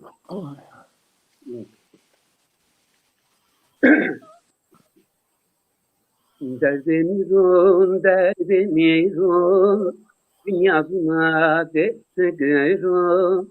Derdemir'un, Derdemir'un, dünyasına desteklerim. Gizlaş yoldalar zete, betkanak ne ay zalim, betkanak ne ay zalim.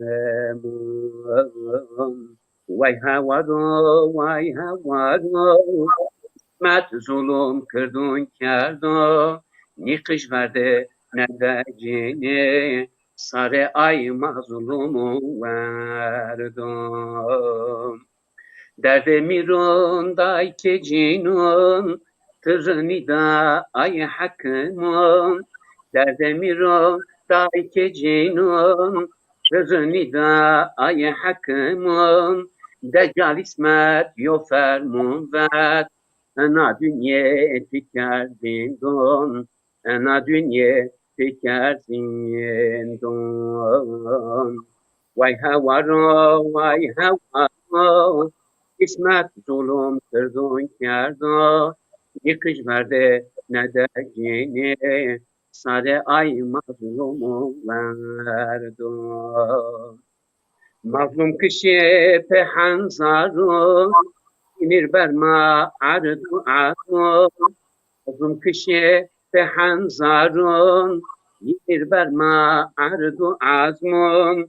Hasırçımın ker kozardı, Derdemirun, Derdemirun, Derdemirun, Derdemirun. Vay havaro, vay havaro, İsmet zulüm kırdın kerdo, yıkış verdi ne de yeni, sade ay mazlumu verdim. Derdemirun şicelater, cenaze kıjunu fıkır. Derdemirun şicelater, cenaze kıjunu fıkır. Bila sebep umekıştış, çi zulüm çi eziyet, çi zulüm çi eziyet. Vay havaro, vay havaro, İsmet zulüm kırdın kerdo, yıkış verdi ne de gidi, sare ay mazlumu verdim. Huma saat ve iş bitti. Huma hakkı mazlumu zalımı ne verdi inşallah. Keke Süleyman Avazelal kayıtlı çarende boy. Avazalan. Ee, Av bir Allah'ı. Ama zalan değil ya.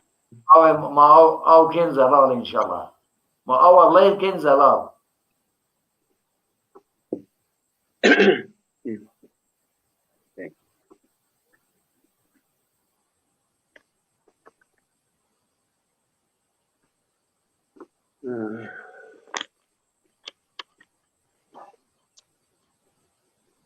Tutoyabun diyor abaşı. Ti vaj ez kefriya ez tam beçendek di saati çoros yodak o ben 20 saat ez nefes mi kaydiya. Evet tamam. Ester sana şevatari nezir kenane yari. Ester sana şevatari nezir kenane yari. Adun sıra eshayawa hasbun çimo kenavari hasbun çimo kenavari avazelal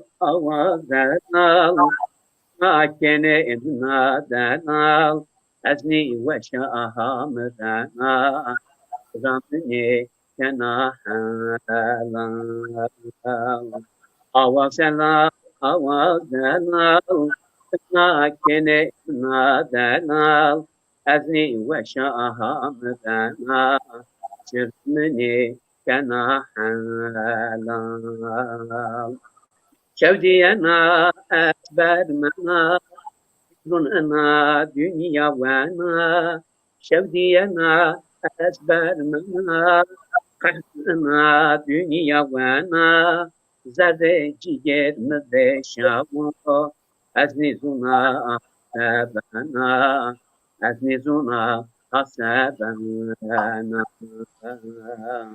avazelal avazelal ana kene imnadanal azni ve şahamdana çıramne kenahalal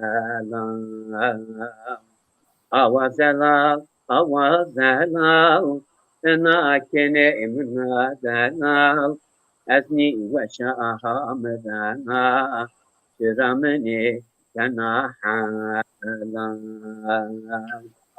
Edvabiyat keneme ençadır eşkeme Edvabiyat keneme ençadır eşkeme Mehek kura rahalar yer İnat mekir delaleme İnat mekir delaleme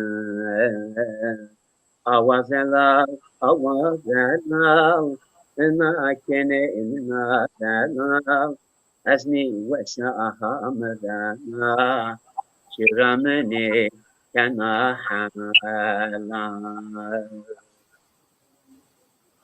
Yani beğenmiş anarlabat ya mete halal ne keyden o mete nijravut yani. Ve hem kenatuke halal hem metike halal. Hani göre kaydiya. Ma itiyadin bekaydın ezzaf kefliyan kusur meuniyecim. Değerli izleyiciler, bu akşam böyle biraz dini konularda bir program yaptık. Bir güzel güncel konuyla ilgili bir program yaptık. Program peşinden de bir dost meclisi havasında böyle bir ayrıca bir güzelleme de yaptık. Bu da şu bugünkü programımızın hediyesidir izleyicilerimize. Keke Süleyman bizi kırmayıp bize misafir olduğu için böyle güzel eserlerini icra ettiği için kendisine teşekkür ediyorum. Bizi izleyen en son Kadri kardeşimiz, bugün Bingöl'e gittim, o annesini Elazığ'a götürmüştü. Görüşemedik. Kadri Bey burada, o da hoş gelmiş. Diğer bütün izleyicilerimize tek tek teşekkür ediyoruz. Böyle bir program sunuyorsunuz. Umarız beğenmişsinizdir. Burada programımızı bitirirken hepinize hayırlı akşamlar diyorum. Eviniz şen, kazancınız bereketli olsun. Her şey gönlünüzce olsun diyorum. Selamun Aleyküm ve Rahmetullahi ve Berekatuhu. Allah'a emanet olun. Peki Süleyman, senden de iki söz alayım. Ondan sonra kapatayım. Değerli dostlar, bizleri sabırla izlediğiniz için ben de hepinize teşekkür ediyorum. Hayırlı geceler diliyorum. Allah'a emanet olun diyorum. Hocam size de selam ve saygılarımı iletiyorum. Yaptığınız bu güzel yayınlardan dolayı size de çok çok teşekkür ediyorum. Siz de Allah'a emanet olun. İyi geceler. Sağ olun.